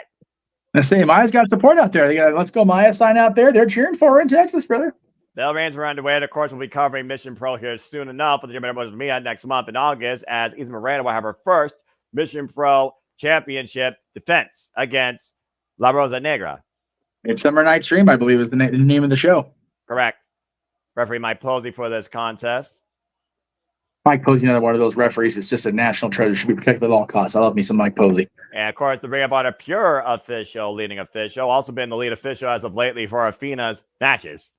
And Maya made nice escape there again so far. Good starting point here. I do like Mike Posey. Yeah, go ahead. I do like Mike Posey, but again, there could be discussion that, having one referee last night may have gone the way of Aminata instead. Athena took every opportunity she could and it paid off. And the bottom line, the referee only can call what he saw. He saw that Queen Aminata got old-faced, and Athena, Armenian Overlord, is still our Ring of Honor Women's World Champion. Of course, AEW Ring of Honor, we continue to cover here. We'll be covering Grand Slam Wednesday, September 25th. We know Darby Allin will be challenging for the AEW World Championship that night on Dynamite. It's just a matter now if he's going to challenge against Swerve Strickland or Bryan Danielson. Speaking of Bryan Danielson, we'll hear from the American Dragon after that unique sit-down reflection of encouragement by Jeff Jarrett last week, Wednesday. We will hear from the American Dragon, Bryan Danielson, this Wednesday on Dynamite. Nice hip toss there by Thunder Rosa. God, I hope that this Jeff Jarrett status is not leading to a big giant swerve. It'll piss me off so much. Well, this is Jeff Jarrett we're talking about. I know. That's why I'm not ruling it out. More than anybody. You know more than anybody. Oh, Joe. Yeah. I very much live in Jeff Jarrett's world, but I'll be upset if he ends up screwing Bryan. That'll piss me off to know it. That is not wise to slap Thunder Rosa. No, especially in Texas. What are you doing? What's wrong with you? I mean, she does work in her promotion, to be fair. So technically, she is finding her boss. That's true. Rosa's been in a mood. Like, I wouldn't do that. Lufet's President Thunder Rosa. She's been in a mood since last week, since losing that lumberjack match to Diana Purrazzo. Diana Purrazzo, once again, the virtuosa, getting the better of La Mera in what she is trying to craft in her new age of the virtuosa. And Thunder Rosa right now, a lot of pride here. Still on that quest to regain the AEW Women's World Championship, taking out all the frustration she feels like she needs against Maya World in the corner here. I can send a Maya World to another galaxy with them shots in the corner. Shout out also to fellow AEW wrestler Lady Frost, who will be competing in CMLL here very soon. Oh man, hesitation drop kick in the corner. Yeah. I'm always amazed at hesitation drop kick. It just takes such a unique skill set to pull off a hesitation drop kick. You got to get the hang time, and you got to make sure you land it properly. Unbelievable. And right now, Thunder Rosa getting the better of my world with these forearm stretches. You look at the eyes of Thunder Rosa. She is in a mood tonight. Irish whip thrown off. But of course, Thunder Rosa first won the AEW Women's World Championship against Tiebreaker DMD. 50 roll double stomp. Damn. In Texas in a steel cage match. Yes, that's right. And as you mentioned, we'll see Britt Baker challenge Mercedes Moné, now with Camille apparently for the TBS Championship. That didn't take long. Camel Clutch, you're going to tap out to Thunder Rosa. Let's not forget Thunder Rosa, previous background in MMA. Thunder Rosa wins. Right out of Tijuana there. Great submission there with the arm. Oh. Uh-oh. Wow.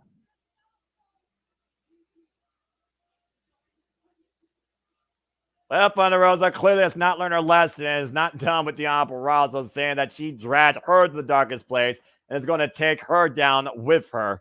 Enjoy the punishment. So clearly Thunder Rosa is not done with Deonna Purrazzo. The Virtuosa may want... I don't think the Virtuosa has enough to be concerned about, honestly, because Deonna Purrazzo has bigger things to focus on. And Thunder Rosa clearly is not done with this fight. But Deonna's got to keep her head on the swivel tonight during Battle of the Belts with Thunder Rosa looming in the building on the same night. So, and well, we'll see if those words reign true and if actions follow as soon as tonight. Thunder Rosa with the win, though, here tonight in Collision. And of course, we look back, though, at Dominion, June 4th, 2023 in Osaka. It was Will Ospreay who, of course, took on the Murder Hawk, Lance Archer, as we look back towards the rise of why we got the AEW, American Championship. It was Will Ospreay who literally contended to gain the IWGP United States Championship. Lance Archer was that first obstacle towards that goal. And speaking of which, we're running that back. Will Ospreay goes one-on-one with the Murder Hawk Lance Archer this Wednesday on Dynamite. Oh my gosh. That's going to be ridiculous. I'm here for it. Wait a minute. There's a commotion backstage. What's going on? Uh-oh. Oh my word! What the hell, man? Oh no! Well, say his name and he appears. It's the Murder Hawk, Lance Archer. I mean, Lance Archer's been decimating anybody that's been in his way. We saw what happened last night on Rampage Alejandro. Again, everybody dies. Yeah, but you need to skip the process. Jesus. And well, Lance Archer saying that Will Ospreay should not be in line for the AEW American Championship. Of course, Lance Archer, a former IWGP United States champion. Oh my! Who are these random kids he's just rolling through here? My God! If this is some random independent talent just looking for a break or research, this is one hard way to gain research on the bigger stage. After all, everybody dies. Well. Papa Wreck is left behind by the Murder Lance Archer as we go back inside. Time for the conglomeration trios action. Here comes name boy. That was disturbing. I don't know. I like that personally. Jake the Snake has brought something out of Archer that he was already stirred up as it is, and he's just at another level now. My goodness. And of course, yeah. How about these guys? As the conglomeration walks out, I do want to just it's a great question. With Thunder Rosa and AEW, do we see Izzy in AEW in the foreseeable future? As long as she's facing Mercedes in a long-term story-told revenge match, yes. Well, I mean, again, that also comes down to the fact we've already had one of the youngest champions here in AEW, and Billy Starks, who you know is going to go after Red Velvet to regain her Ring of Honor Women's World Television Championship at some point. But I could definitely see that. Referee Aubrey Edwards for this contest. Trios action underway here. The premier athletes taking on the conglomeration. Tomohiro Ishii, Kyle O'Reilly, and the Ring of Honor champion, Mark Briscoe. Let's go down to Arcady with the... Oh, good grief. There's that damn lawyer. I was going to say, we're going to let Sterling do his own introductions for these guys, apparently. Ugh. Look, I've already beaten the legal system. I don't need to be listening to any more lawyers. I saw enough of them in my city. Well, I wonder if premier athletes were named because they lost the America's Top Team connection. Or whatever the hell Dan Lambert's team was. Yeah, America's the American Top Team. I know what you're referring to. Yeah. You haven't seen Hide nor Hair of him or Paige Van Zandt forever, so. When Peyton Van Zandt decided not to be a wrestler, a smart idea. So you don't have to worry about that. That's probably why you haven't seen them. She's just going to stick to boxing. Pretty sure she's making money on the same side of things that Mandy Rose is. So, good on her for it. And obviously, the Premier Athletes are insulting Texas. Go figure. Tony Nese with his 8 abs. Count them. They're there. He'll tell you. I'll give you 8 reasons why Texas sucks, right? I'll give you one reason. I'll give you one reason. They took TNA from Cleveland. I'm never going to forgive them for that stupid state. I was going to say that the problem with that is that I'm an American League Baseball fan. I don't like the Rangers, and I sure as shit don't like the Astros. So, Tony Nese has got me on his side on that front, if that's the case. Football, let me be Cowboys. The wings are underway, and shout out to my best friend Vaughn, who also is a diehard Dallas Cowboys fan. His entire family is. Right now, we got a tie-up here, looks like, with the former Rear Pure champion, Technical Beast Josh Woods against the Vine artist Kyle O'Reilly. If that's the case, then your friends and I are that have the same theme song. You are not alone.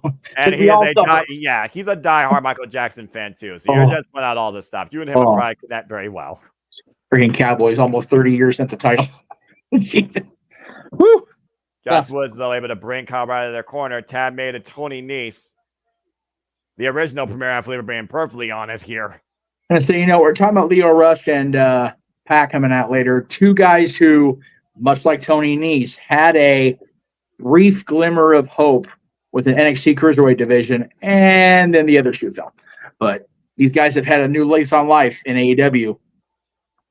Chopping and kicking away at Tony Nese, Tomoyoshi E and Kyle O'Reilly. We saw this team come so close in getting the Ring of Honor World Tag Team Championships last night at Death Before Dishonor in their second ever tag team match. And Mark Briscoe, though, is the guy that, again, it doesn't matter who he's fighting or who he's fighting with. He's always just going to bring the fight. And he really has brought something out of Kyle O'Reilly and Orange Cassidy for that matter. And Tony Nese just fucked up. It was in that moment. Yep. Oh, boy. They're having no effect on Ishii. Ishii will never show you pain, will never show you weakness, but he'll show you what it feels like to hurt. Ishii wants more. Go ahead, Tony Nese. Dude, Tony, he's going to hurt you. Oh, well. Yeah. Jab, chop, jab, chop. Yep. Domination by the Stone Pitbull. This is Stone Pitbull Wrestling. Tammy to Mark Briscoe. This guy has literally come off blood and guts in a bloody war for Rhoda Strong last night for the Ring of Honor World Championship. Oh, and he's still in action tonight in trio section the following day. God bless this man. They're just crazy. There's a lot of them. And here comes Kyle O'Reilly. And Tony Nese, though, with a cravat applied, though, and also wrenching the ear. Oh, eats the knee in the midsection. Snapmare followed for Daivari, though, picking the ankle, though. The Premier Athlete's taking advantage on the outside. And again, Kyle O'Reilly is in a world of trouble right now.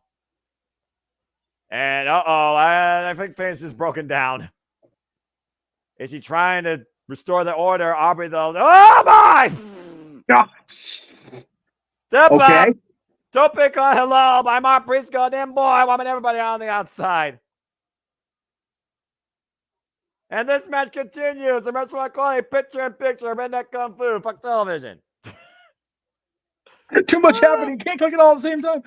I love it. I love it. I love the chaos that is AEW Collision at times. And so the night FTR goes up against the MXN collection. And of course, we have Pop versus Leo Rush. And of course, so much more to come tonight as we forge our way towards Battle of the Belts 11. I'm having too much fun. The Collision is just a fun damn show to engage with on Saturday nights, especially Mark Briscoe. That's just tonight. We've got Bloodsport tomorrow, too. Let's not forget about that. Crane style. Oh! Mark Briscoe, that crazy redneck kung fu man. And freaking Josh Woods has Timothy Thatcher ahead of him tomorrow. And Mia Mashita has Shayna Baszler. And Jody Frett has Masha Slamovic. Oh, my. Mike Bailey, Akira, Homicide in Santana. Holy shit. Yeah, to tell me that's not a freaking old school rivalry there between the OGs and LAX. You'll be damned if you're lying. Covered by Tony. It's a 2 count.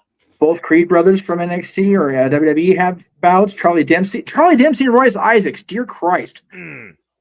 Hideki Kariaki versus Brian Johnson. And then just announced to me here recently, our boy Bad Dude Tito against Josh himself, Josh Barnett. Oh my God. The War Master himself, the guy that literally created Bloodsport. That is correct. That is going to be a hell of a 10-bout show tomorrow. I'm so glad we get to cover it on the Multiverse of Media. Nice net breaker there by Daivari to Kyle Riley in the cover. Gets a 2 count. Only 2. Just 2. Aubrey said it was 2, and she has a shirt to prove it. Hey, you know what? Like I said, she's had a hell of a few matches tonight, man. Multiple people involved. She is working her ass off. Good on her. Again, I mean, it's the most chaotic situation for a referee to try and control a multi-person situation, especially when you got more than just the people that are literally involved in the ring and on the ring apron. Don't forget that stupid lawyer on the outside. And again, to my point, Mark Sterling's advantage. Right. Put that Never shit out there. The lawyer. Yeah, immediately on television, the interference as you bring him up, Noah. And of course, again, never trust the lawyer. That's all I gotta say about that. I can vouch for that. That's the last month for me. See, Aubrey went back to the long hair, just like that official in WWE. Yes, side headlock takedown now by Ari Daivari to Kyle O'Reilly, and Kyle right now needs to make a tag desperately here. And so far, we know on Dynamite, and again, Battle of 11 is coming up live next. We know so far on Dynamite we got Lance Archer versus Will Ospreay. Yay. We got the Will Nightingale versus Chris Statlander for a CMLL Women's World Championship Eliminator. And we're going to hear from the American Dragon, Bryan Danielson. You got to believe that one of the 2 matches, either tonight or Wednesday, Willow's going to lose, just to put some sort of kink in the works, if you will. Well, I mean, again, to your point, if Deonna Purrazzo beats Will Nightingale tonight, what does that do to Wednesday? Does that turn into a triple threat? Because if Deonna wins, I would think that would guarantee her a title shot, but Chris has a chance to get a title shot as well. Neither of those matters are for the title itself. It's for the opportunity. Tag made Ishii. See, I'm of the belief that they're both about story. I'll talk more about it during the match. I said I won't be here. I'll talk about it now. I forgot. About to say, I mean, but it's one of those. Both of them are more story than title. You've got Deonna tonight, but Deonna is very much involved with Thunder Rosa more. She is Willow, and then the match on Wednesday. It's much more, at least for me, about Willow and Chris than it is about the title. Yeah, I completely agree about that. I mean, it's one of those things where AEW says fight forever. There are those rivalries that truly are forever. Kakaro's Shida, Unbreaker DMD, Chris Statlander, Will Nightingale, and she. Oh God! I love this Stupid Bull so much. And Ishii again, the refrigerator off and running. Mark Briscoe now legal tags in, and flying knee strike. Yes, you're right though, Noah. Things are forever. Those rivalries and Ishii just collecting body parts along the way. And as long as Ishii never stops wrestling, that's all I care about. Again, the summer of Ishii and AEW. I'm all for it. I'm all in on it. Whoa! Overhead kick by Mark Briscoe. Damn near a Pele. He went back so straight. Good on Mark, man. Wow. Again, Mark Briscoe, he's very multi-dimensional in that ring, despite what people think when you hear the name Briscoe. I mean, look at this. He just palm strike. Hit him in the ass. Weaken him. And falls in with the forearm smash. Or that works too. And Briscoe in control here, hooking up. Oh, man. The bandana is down. Is down. Buster, near fall. She'll drop Brainbuster of sorts almost there, too. That was slick. You notice that? Aubrey went down for the 3 count, and she made sure she grabbed the bandana so nobody would slip on it. That is fucking observant. Good on Aubrey Edwards. That was nice. And there's the lawyer again, observing and distracting. As if he didn't learn his lesson from last time when he got knocked off the apron. Jaw by Tony Nese. Tab made now to Josh Woods. Quick tab made now. Tari Daivari. Triple threat. Trio synergy here. Net breaker. Big splash. Damn. Cover. 2. Ishii breaks it up. That was damn near 6-star in the height. Yeah, I think he wants to call that a magic carpet ride. I don't know if he calls it. I'm here for it. I believe it. Here comes Josh Woods. Josh Woods, of course, premier athlete in his own right, technical beast, former Ring of Honor Pure Champion. Mark Briscoe, though, taking advantage. Whoa! Ishii wipes out the bar on the outside with the shoulder block. Kyle Riley with the interception, and Tony Nese with the running knee strike off the apron. Goodness. There's a backbreaker, though, by Josh Woods. Follow through lariat. Yes. And, man, Josh Woods, though, again, he is a beast of his own right. A pickup. Ishii, though! Vertical suplex. He's a super kick. My God. Axe and smash by Kyle O'Reilly. Wipes out Davari. Foot and arm combination now. That MMA background of Kyle O'Reilly, though. Tony Nese, though. He slipped for just a second, and Tony Nese took advantage of it, Noah. A reverse kick. To Tony Nese, though, right now. What's he looking for here? Davari setting up the play. Frostbite flop! But why is Davari on the outside? That's why it's high risk, folks. Here goes Mark Briscoe, though. Drop kick between the ropes. Wipes out Tony Nese. Josh Woods, though, in. German suplex. Oh, my God. Jordan captured Ishii. Wow. Man, Woods is ready for Thatcher. I don't give a shit. Incredible power here shown by Josh Woods. And just caught the kitchen sink. Shote. And right now, whoa! Go elimination! All right, I do it. That's fair. And the lawyer finally wiped out. Take over into the Jujikatame crossover. That is it. There's a submission. Conglomeration wins. Man, that's big on levels. Woods took out everybody with his power, and it took the precision, the technique to get him down. And great setup there by Kyle O'Reilly, taking him down into the cross arm breaker by Ishii and Mark Briscoe made sure the premier athletes couldn't come in for the save. The conglomeration with the win tonight here in Trios action. We very well might be looking at future challengers for those Ring of Honor 6-man World Tag Team Championships. And again, it's worth noting, Josh Woods now going in a little underwhelming as he faces Timothy Thatcher tomorrow. But speaking of something that wasn't underwhelming, is Chris Jericho's hamburger meat of a chest after what their murder grandpa did to him last Wednesday. And how crazy was it to see two of the greatest rivals in their own right in the ring together, Minoru Suzuki and Katsura Shibata. I never thought I would see that be oh, here we go. God damn it. It looks like Jericho has something to say. This was last Wednesday after Dynamite Blood and Guts, folks. You can, of course, watch our watch along back in the archives. Jericho was so despondent. I'm about to say he did break his finger. Oh, yeah. Oh, definitely did, among other things. Yay. I love Murder Grandpa. But Chris Jericho is still our For the World champion. Somehow, some way, he pulled it off. He got dropped on his head. He was bleeding from the chest and got a broken finger from it, though. The cost of victory. He was bleeding from deep within his chest. Suzuki's chopped him like 100 times. Like, no joke. And then Shibata, of course, comes back after the learning tree fought. They took him out. Looks like there will be another match, though, with Shibata and Jericho. I don't need to see For the World for 200, 300 times. Uh-oh. The learning tree. The bad apple and the redwood. Looks like the learning tree and the bad apple and the redwood are going to come after Shibata again. Try to take him out. You survived, Minoru Suzuki. Let's be honest here.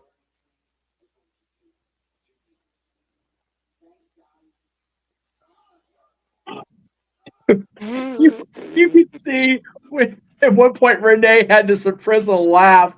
I love Chris Jericho. God damn it, I just do. What the hell? What's happening now? Uh-oh. Oh, trouble. No, this is great. It's Murder Hot time. Let's Archer's in the building. I said what I said.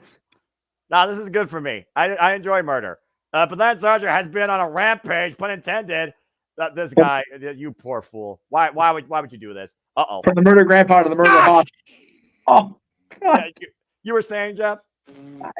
Murder grandpa, murder hawk. I said that's all it needs to be said. There's a reason why this guy was part of Suzuki going underneath Minoru Suzuki, one half of Killer Elite Squad, former IWGP Heavyweight Champion, and our impromptu match. Bell rings are underway. Referee Mike Posey here for this contest. Poor bastard. And it was nice knowing him. Oh, God. Actually, maybe not. Look at it, it'll be that long. Hey, maybe Lance Archer will be merciful. It'll just make it short, you know? And again, the referee clearing the attire out of the ring. The referees are making sure nobody slips on clothing tonight, which is, again, the third man in the ring is so underappreciated. Just for stuff like that. Yeah, exactly. One more. Why not? One more. One more time. One more. Just put him out of his misery. He's dead already. Why prolong the inevitable? I mean, hey, let's prolong the inevitable. Oh, but Palm Strike. You're a sick man, Foster. Well, you know what? I am what I am. And this God. is your death because everybody dies. Lance Archer just sent his opponent into the dark. Blackouts! Good night. Everybody dies. Lance wins. Down to 100. Won't matter. Same thing. Right? My God. Lance Archer goes one-on-one Will Ospreay this Wednesday on AEW Dynamite. Looking to prove a point that Will Ospreay should not be anywhere near challenging for the AEW American Championship. We're running back a classic from last year's Dominion. Oh, boy. Somebody call that kid's family. He's not coming home, ever. Hey, he's coming for everybody, by the way. Clear the box. Jesus. Oh, here we go. Speaking of tonight, my goodness, coming up next. I'm here for this. FTR versus ICM Collections next. Stay with us, folks, here on AEW Collision. Also, Fuck Television. Full commercial break in.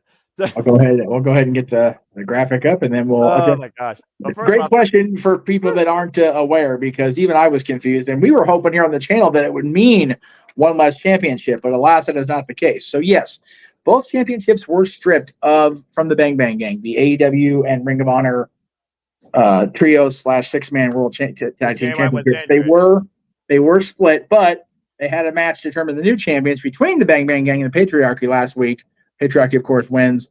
And then last night on Death Before Dishonor, we found out that not only did they have a match between the Von Erichs and Dustin Rhodes and the Dark Order to determine who would face Undisputed Kingdom tonight on Battle of the Belts 11, but that match will determine new AEW Ring of Honor World 6-man champions, which means for the first time, and I can remember, on a Battle of the Belts that never changed hands, we're going to have new champions crowned tonight. That is correct. Bananas. We also have 2 other championships involved in matches on Battle of the Belts that won't change hands that aren't for championships, because they're eliminator matches, because God forbid we have a title match. So. Well, Battle of the Belts is about the belts, but I guess it's not about battling for the belts. It's literally for the opportunity at belts, I guess. I don't know. It's a weird caveat. I just remember Battle of the Belts 2. Ric Flair and Barry Windham, the World Heavyweight Championship, the debut of the big gold belt, by God. And now here we are. Yeah, dude, whenever we get a milestone year for the big gold belt, which will be in 2 years now, 40 years of the big gold belt in 2026. Just saying. That's insanity. Insanity. But I definitely watched that match first and foremost, because it's where it all began. So it's but yeah, there you go, brother. Mine's not here, but yeah, that belt and its original NWA centric variant without the logo on it. It's and gee, that's our bitch. The eliminator matches don't make sense unless the eliminating challenger actually wins. And hey, you know what? If Deonna wins tonight against Willow and doesn't get chicanery from Thunder Rosa, and if Taya beats Tony tonight, for whatever fucking reason, I love Taya, but let's be real. Tony's got All In coming in. I mean, yeah. Unless Mariah May wants to make it more personal ahead of All In, just to rile up the champion. Because let's be honest here, you're not getting a bigger match of the AEW Women's Division right now on the grandest pay-per-view of the year, the biggest stage for the biggest audience right now, than Timeless Tori Storm versus the Glamour Mariah May. It's not possible at this moment. No, it's not. And you think of the origins of Battle of the Belts down in Florida, Championship Wrestling from Florida, just a amazing NWA territory back in the day. Hang on. Speaking of top guys, here are the top guys. Yeah, these guys would have ruled the NWA in any era. As they have ruled tag team wrestling this era across any company you put them in. FTR, who is on a crusade to get back the AEW Tag Team Championships and become 3-time AEW Tag Team Champions. Very poignant words for the Acclaim, by the way. I love these guys, man. I was a fan of them when they were the throwback. I forgot the name of the Revival, thank you, in WWE. They remind me so much of Arn and Tully. I was so happy to see Tully involved with them when he was. They're just one of the last remnants of such a bygone era in professional wrestling. These guys are one of my favorite tag teams in the game right now. Absolutely. Again, they had the legendary trios of matches against the Briscoes over the Ring of Honor World Tag Team Championships. They went to Wrestle Kingdom and challenged and defended the IWGP Heavyweight Tag Team Champions against Bishamon, Hiroki Goto, and Yoshihashi. They are former two-time AEW Tag Team Champions. And we go from Smash Mouth and Tradition to Flash and Pizzazz. Strike a pose. Here comes the MXN Collection. Former WWE Tag Team Champions across the brands, too. Let's not forget that about FTR. Mansoor and, of course, Mason, the MXN Collection, who made their, basically their, let's call it what it is, the Ring of Honor Tag Team debut last night in impressive fashion against their competition, Serpentico and Angelico. They have easily won the fans over with what they bring to the ring and how they strut and style. Stylish and effective. And if you get them on the wrong day, possibly very dangerous. Good grief. Referee Brandon Martinez for this contest. Striker pose last night. There you go, kids. That was supposed to be our secret. No. That's the good shit. What are you talking about? This is not Vogue, and they're not posing for a magazine cover, all right? But it's just as good, by God. Oh, my gosh. I'm never going to live this stuff down sometimes, I swear. Bell rings were underway. We had fun last night. It was enjoyable watching these guys. I made a Limited John's reference, and then we freaking did a Vogue thing. So there you go. Not in black and white. The Limited John thing was not my fault. They just didn't give that woman a name until after the show was off the air. Erica Lee! Her name is Erica Lee! We know that now.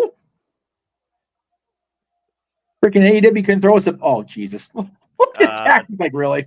Yeah, really? Say, you don't do this nonsense against Dax Harwood. There's a reason why he smashes people's faces. Please don't piss Dax off. He's already upset as it is. And again, Dax right now, stuff from underneath. Flying in source, trying to pick up speed. Takes him down with a shoulder block. Of course, it's FTR's first in-ring action since coming back from injury at Double or Nothing. There's a pose. Following up off the ropes. And Dax, scoop slam. Up kick. And they are definitely becoming a tag team to be reckoned with here across the business. The MXN Collection, like FDR has been since 2014. It's definitely good to see both of these guys back on television. It's good to see them come out last week and both be accountable. Dax for his injury, Cash for the shenanigans. But now they're just back here to tear people up, including chop this guy, this model in the next week. And pose and strike. Whoa! Slingshot, flying shoulder block, gets a point out. And you see, whoa. Well, there's the pose. Is that a pose or a tag? Yes. MXN Collection tagging in the big man. Look at the height and the size of this guy. This former football player, might I add, Mason. And not for nothing. I'll be right back. No, I'm gonna bring the boys in for UFC. And stay tuned, folks, as the simulcasting officially is about to get underway here. And again, this cast, though, is covering AEW Collision. We have Cash Wheeler in the ring with Mason. And, of course, FTR made their intentions known. They want to get back those AEW Tag Team Championships. Whoa, that... Okay, a little hip bump action there by Mason. Open palm strike. Physical and proverbial trashing right now against FTR or the MXN Collection. And up and over goes Cash Wheeler, though. We're going to take Mason over with the hip toss and caught with a short-range lariat. And Cash Wheeler goes down hard. And right now, these body shots here. There's a tag made by the finger. I don't understand why that's a thing. Double A takedown. Mason in. There's Mansoor. Combination there. Cover. Gets a 1 count. Again. Oh, my gosh. Those knife edge shots with FTR are vicious. And MXN Collection is learning that first and forehand. Tag made. Again, we talked about FTR, drop toe hold, elbow drop, back of the head. Legendary rivalries, Briscoes, Young Bucks, DIY are current WWE Tag Team Champions. Thank Christ. Knife edge chop. Irish whip, Irish whip. Doesn't need a clothesline. Cheap shot to Mason, though. Mansoor trying to take advantage. And Dax the Axe right now. Oh, here we go. Sharon. Mason calling for a timeout. And they roll the outside and regroup. And this tag team match, folks, will continue. Restaurant quality, picture in picture. Stay with us here. FTR and MXN. Fuck television. This tag team, though, is one of the most hilarious things I've seen. They definitely are a unique showcase, to say the least. Oh, my gosh. And again, still the kind of night, Leo Rush versus the Bastard Pack. And folks, again, tonight, your Saturday is fully loaded with all the entertainment and sports possible and shenanigans, where you're covering Collision, preparing for Battle Bots 11. Shortly on the other side, you will see James Hebert and Walter Cruz covering UFC. And, of course, at the top of the hour of 11 p.m. Standard Time, we will be, of course, transitioning into open mic night. And we'll be back here tomorrow night covering Bloodsport. And, of course, Battle Bots 11 tonight has 2 eliminator matches. Thomas Story Storm versus Tyler Valkyrie for the AEW Women's World Championship Eliminator. We will also crown brand new Ring of our World 6-Man Tag Team Champions. Undisputed Kingdom versus the Von Erichs and Dustin Rhodes. And also we have Little Nightingale defending her female Women's World Championship Eliminator night against the Virtuosa Diana Perazzo. As Ash continues to unfold here, and Daxton hard shoulder first in the ring post. And Mansoor, apologies, taking control. Mason Mansoor right now putting the boots to Dax in the corner. And of course, MXN, last time we saw them, at least on our vision, they've been a tag team since January, though, taking the independent scene by storm. We last saw them contending for the Prestige Tag Team Championships in Fatal 4-Way action. A double team here by the MXN, hoisting up Dax. Leg drop, sidewalk slam combination. Cover, lateral press, kick out at 2 by Dax. As Mason now is in. I will say this, though, when it comes to FTR and the pride they have for our tag team wrestling. They were very vocal and outspoken when it came to the Acclaim and the fact that they make music videos and they aren't here, putting their all in to the wrestling ring like they have their whole entire lives in this business. Why the Acclaim were very spoken, saying, where were you? We've constantly been here doing the work. My music videos make more money than you do with your podcast, which is probably accurate. And, of course, we know the Acclaim do have a guaranteed shot at the AEW Tag Team Championships after beating the Young Bucks. And that probably was further escalated after Team AEW beat the Elite this past Wednesday in Blood and Guts, with Matt Jackson surrendering to save Jack Perry's life from burning.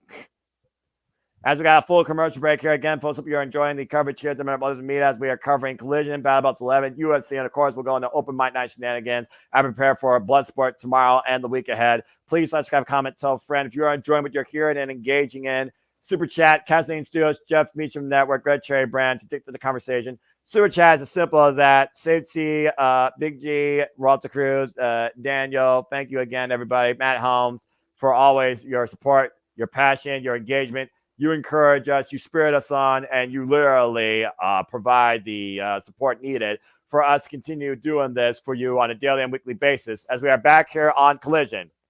AEW Collision continues here tonight as we are on the path to All In London, coming from Wembley Stadium Sunday, August 25th. It is tag team action right now between FTR and the MXN Collection. Great double team there by the MXN with the sidewalk slam leg drop. Dax looking for the tag to cash, back elbow strike. We got Dax and Mansoor in the ring. Mansoor preventing the tag, though. Grabbing the wrist. The forearm smash, though, as Dax will create separation. Looking for the tag to cash. And again, Mansoor reaching for the pinky. Irish whip in the corner. And Dax fighting back, though. Oh, big shot to Mason, taking him off the apron. Kick to the midsection, though, by Mansoor, taking control back. Front face lock. Looking to hook up Dax the Axe for a suplex. And now it's in another small package pin, but Mason with the distraction. Referee not seeing it. 4, 5, 6, cover. Gets a 1 count after all of that. Oh, man, I'm wiped out with a clothesline. Again, that definitely would have been a victory, I think, for FTR if it wasn't for the fact that Mason was causing distraction for referee Brandon Martinez. Combination here in the corner now by Mansoor. And right now, the MXN Collection in firm control of FTR, their first match since returning from Double or Nothing in their pursuit of coming back from the bottom to the top to regain the AEW Tag Team Championships. Manhattan drop. Took him out the knee. And a hip attack by Mason as the MXN Collection strikes a pose. There's a pose only a Kodak camera would love. Then Mason with the cover. Give everybody their 15 seconds of fame here. I feel I made a mistake there, though, not immediately going after the cover here. A little bit of showing pizzazz versus results. And the bear hug applied right now to the lower back of Dax. And Dax right now, a little bit of cannibalism, biting the head of Mason, forcing the separation. There's a tag made to Mansoor, and Dax definitely needs to make a tag to Cash. Cheap shot, though, to Cash by Mansoor. And right now, Dax in a handicap affair. Here comes the trouble. The double team, though. Picking up speed. Whoa, man, with a big man. Harlem sidekick. 1, 2. No. Almost a modified variation of a heart attack there. I would consider if the MXN Collection got the win here, this would be a huge upset in the AEW tag team division. That body drop, though, by Dex to Mansoor. And lunging for the tag. Tag made to Cash. And Cash now in. We got the axe. Now here comes the smash. And the jabs. And the jabs. Critical junction of this tag team match here. And a head and a drop kick. Brock's Mason to the corner. Mansoor still a legal man. Hit with an uppercut. Big European uppercut. Waist lock off the ropes. Clubbing shots to the small of the spine of the big man Mason. Drop to his knees. Cash falls up, though, and drives his knees for the side of the head. Man on the outside, though. Legal man in. On the inside, though. Mansoor falls in. Runs into an elbow strike. It's been a hell of a night here. Still so much cover. Schoolboy. 2 count for Cash. And now looking for an attempted backslider. Maybe a gory special. Oh, gory bomb. Lands it. Shoots the half. Hook of the far leg. And Mason with the save. Woof. This is a great freaking match right here. And a great first impression for the MXN Collection on Collision. Really proving something here against the former IWGP, AAA, Ring of Honor, AEW, NXT, and Raw Tag Team Champions. Not just pretty faces. Oh, the Schoolboy matchbook cover. Reversal though by Cash. Shoulders down and 2 counts. It runs into a boot. It's a great matchup here out of the second rope. Moonsault stands on his feet. Double leg. And Cash might be looking for the catapult. Uh-oh, got caught. Meanwhile, Dax, though, looking maybe for that stuffed pile driver, but Mason, though, saving his partner. Jackknife by Mansoor on Cash. Near fall. They're seconds away from the biggest upset in AEW history this year. Harlem sidekick, though, missed, though, by Mason. Caught with a clubbing blow. Mansoor still legal. Waist lock, standing switch exchange. Oh, and Cash driven that time with his partner. Roll up, though. Kick out. It's a 2 count. A side headlock as Mansoor wipes out Mason. Irish whip, blind tap made by Dax. Up and over. Great agility shown. Mansoor unaware, though, hoisted up. Big ring! Into the Shatter Machine. FTR top guys win. Woo! FTR returning in fine fashion with their first win back since Double or Nothing against the debuting MXN Collection. Certainly left an impression, though, to say the least. Former 2-time AEW Tag Team Champions taking their first step towards the gold for the 3rd time in a row. And again, the divisions here, so dynamic, so deep, so stacked, and looks like FTR right now with the fingers out in the name of respect. Gasp. Look at that. MXN Collection in shock and awe, but respect earned tonight against FTR. All right, well, What a week it's been, though, in AEW between Blood and Guts, Ring of Honor, Death Before Dishonor, Royal Rampage, and Collision, MXN Collection. Well done. As we go back to Dynamite, we talked about the Acclaim earlier. Here's some poignant words from the Acclaim following their victory last week after Blood and Guts.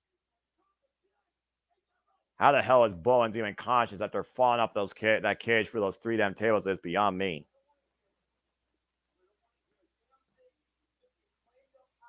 Don't want to hear a damn thing that they claim don't have it. That they claim don't mean shit every day.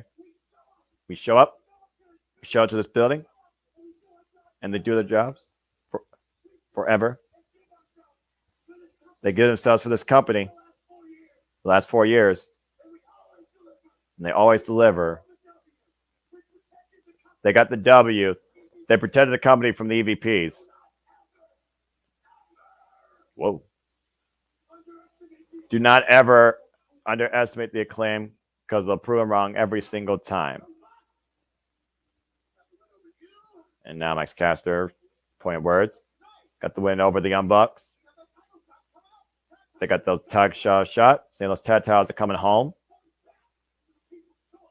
Coming back to the people's choice. To my attention. All right. Can sit on me here. Another tag team. Talk about him. Talk about Bowens. Bullshit. FTR saying he's not serious. Damn. Calling out saying if they were arrested, would have been caged with us. Being at the place that they would defend and the company that they love. But where were they? Of course, the Young Bucks have a tactile shot. They want Young Bucks to heal up as quickly as they can because they want those tactile shots. They're going to become the next 2-time AEW Tag Team Champions. Time to nut up or shut up. Okay, that's a statement. Because everyone loves the Acclaim. Well, I will say this. The Acclaim truly are fired up and have every right to be so. As we got another full commercial break here. Fuck television again, folks. If you are tuning in to Multiverse Media, we are simulcasting here very soon as Collision continues, and we will transition to Battle of the Belts 11. But on the other side, you will find Walter Cruz and James Heber preparing to call UFC tonight. And also at 11 p.m. Standard Time, we will be transitioning here into the weekly Saturday shenanigans that are Open Mic Night, hosted by the Renegade Wrestling, JJ Williams. But again, what are you into tonight? What's your Saturday been filled with? What's your Saturday been like? Has it been all right? Has it been a delight? Let us know in the comments. Like, subscribe, comment, and tell a friend about what we do here. Hope you're enjoying the engagement, reactions, the overall experience brought forward to you. And whether you struck a pose or not, or just, sit back with a bag of chips and maybe your favorite drink. This is a Mountain Dew Freedom Fusion, by the way. I just tried this. It's lemonade and peach flavor. I like it. And for those that don't know, I am a connoisseur of Mountain Dew, but also I am nothing more but a simple man and a lifelong fan of professional wrestling, damn it! And only wish to encourage you. There are no winners, no losers, no betters. Just fans of business with passion we all share. At the end of the day, folks, support one another, respect each other, protect your mentality too, treasure your families, and just enjoy life. And enjoy professional wrestling too. Be a champion in your own right in life. Super Chat is truly as simple as that as well. To continue seeing what we do here on a daily basis here at the Multiverse Media. Because outside wrestling, outside of Mike Night, you got the Stat Boy Sports Bar with Stat Boy Mike and Dory Lou every Tuesday, regular time. You got the Greg Cherry Show. You got Meech's Musings. You got the Dazzlers on Wrestling. Go check out their latest episode regarding those that held both, not at the same time, both the United States and the Intercontinental Championships, because the WWE Media really does cover everything possible, then, now, and forever. As we have the man himself, whose name is Marquis, Jeff Motherfucking Meacham, back. I am back. Yes. Hi, Jeff. Hi. I'm trying to make sure these backgrounds. I haven't done two at the same time in a while, so bear with me here. Make sure I've got everything coordinated. We have been told that JJ will be here for Battle of the Belts, just not right on time. So I will be here. I told you I'll be here till I'm not, brother. I am here with you. Hey, Hell of a match at I FTR like and MXM. everybody here at the Multiverse. You know what I do, man. I know you do, brother. Again, hell of a match, as I figured, between FTR and MXM. So definitely Respect earned looking with the for. pinky touch. That was weird, but respect earned. Yes, very nice, very nice. If you No, we're not doing that. We might scissor, but we are not pinky touching. That's too weird. I'm sure it's fuck not scissoring either. That's not happening for me. No, sir. Okay, it looks like they're live, so that's good. Let me just make sure. I'm going to mute myself here for a second and make sure that they've got the right background, because I think with the backgrounds being at the same time, it might be all wiggity. All right. Well, here we go. That probably be this match here coming up next too. As our background collision. It's time for the Bastard Pac, who's looking for trouble, and his shot at the AEW International, or I guess now it's American Championship, going 1-on-1 against Lio Rush. Don't blink. Yeah, no. And the Bastard Pac, who made his intentions known that nothing will stop him from going back home to Wembley Stadium. 2024 singles record of 8-3. One of the best wrestlers you will see here. A complete athlete of aggression, speed, and technical brutality, especially when he locks in that brutalizer. With victories over Heyman and Page and Kenny Omega in his start here at All Elite Wrestling. And the inaugural Mid-Atlantic turn to International turned now to American Champion. There. Got that one fixed. Sorry. Oh, boy. And looks like now we're about to feel the Rush. Lio Rush, of course, who's been involved now in Royal Rampage and that six-way for the Ring of Honor World Television Championship, falling short in both those outings. The man of the hour, former challenger for the IWGP Junior Heavyweight Championship, by the way. Former IWGP Junior Heavyweight Tag Team Champion challenger at Wrestle Kingdom. We're feeling the Rush with Lio Rush tonight. And shout out to his friend Yo, of course. Yo, get well soon. We're talking about a man that's on red hot momentum right now and is dead focused on getting to Wembley Stadium. I do wonder if Lio Rush is focused enough tonight to keep up with Pac and neutralize his speed tonight. And I don't think Pac, though, is looking past Lio Rush either. Bell reigns are underway. And this is our main event here tonight on Collision. I almost wonder what Pac thinks the fact that the title no longer his is now called the American Championship. Right? That's crazy. Okay, that's what I wanted to do. Good chance with the Bastard here, and the man of the hour, as both men right now are looking to lock up. And again, shortly following this match, we'll be transitioning to Battle Belts 11. Thomas Toy Storm defends her championship in eliminatory style against La Mujer Loca, Taya Valkyrie.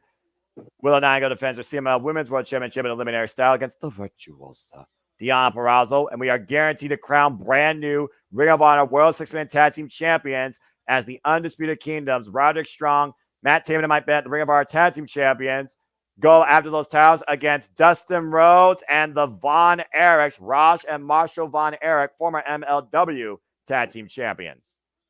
This whole thing is just so surreal for me to have the Von Erich family still involved and in the capacity they are. Dustin Rhodes himself still wrestling. It's crazy. Right? Crazy. I love it, though. I freaking love it. And, of course, we talk about the Rhodes. We know that the American Nightmare, Cody Rhodes, our undisputed WWE champion, will be defending his title against Solo Sikoa 1 week from tonight at SummerSlam. That's also crazy to me. That's With the top, Leo, though. Ay! Caught with a tilt-a-whirl backbreaker. And that slows Leo down for a moment. This is the first time ever one-on-one match, by the way. The last time these two men were in the same ring together was during the AEW World Championship, #1 contendership Forbidden Door Casino Gauntlet back in May. And Lio Rush right now kicks the midsection. So far unfazed. Irish whip, reversal Irish whip. Lio Rush stopping himself before he hits the ropes. Cazadora, but the strength of Pac. Leo trying to grab the ropes, though. Referee Stephon Smith, though, calling for the break. Transitioning. Here's the cover. A roll! 2 count. Oh, man. Like that, man. Just like that. And running elbow strike, though, just neutralized Leo Rush's momentum. Dead stop. It's been a great night here on the Collision. This has been a great show, actually, Jeff. I'm so damn glad we covered this. I am too. I'm excited I was allowed to be talked into it. I'm being real. But it's great. I love it. Absolutely. You're welcome. Again, yeah, right. Yeah. This is all you and James, brother.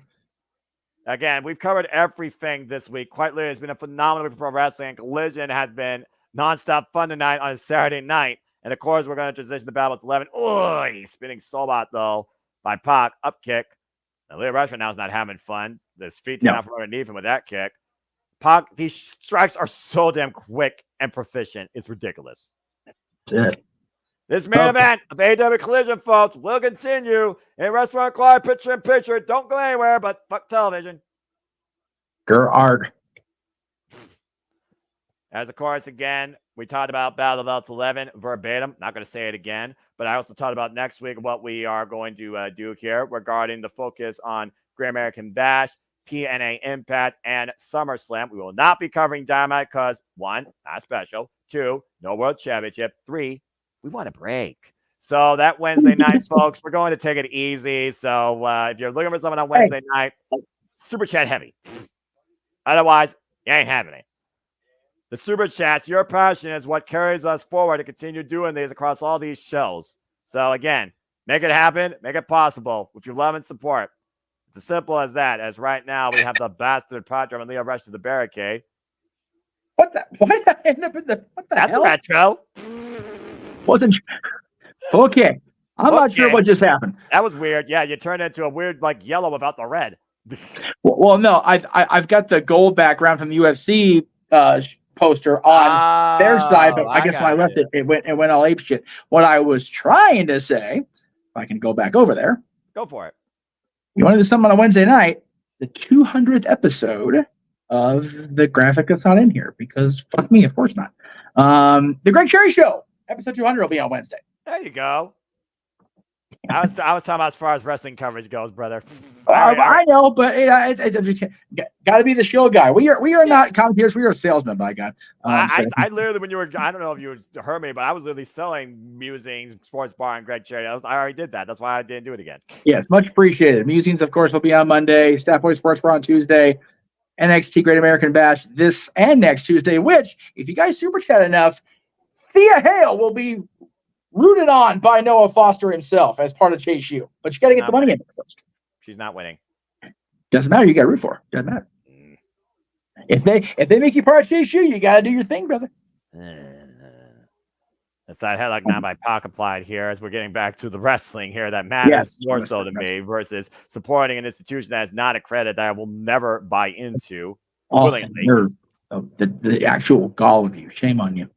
Hey, I already went through college. I don't need to go back for any other institution. I'm still paying bills on that shit. That's fair. We're back here in AEW Collision main event. Jeff Meach and Noah Foster on the calls. We get ready for Battle of 11. The Renegade Wrestling JJ Williams will join us at some point during that occasion. Leo Rush going one-on-one against the bastard Pac as we're on the path to All In. And Leo Rush is trying to fight some way back in this match.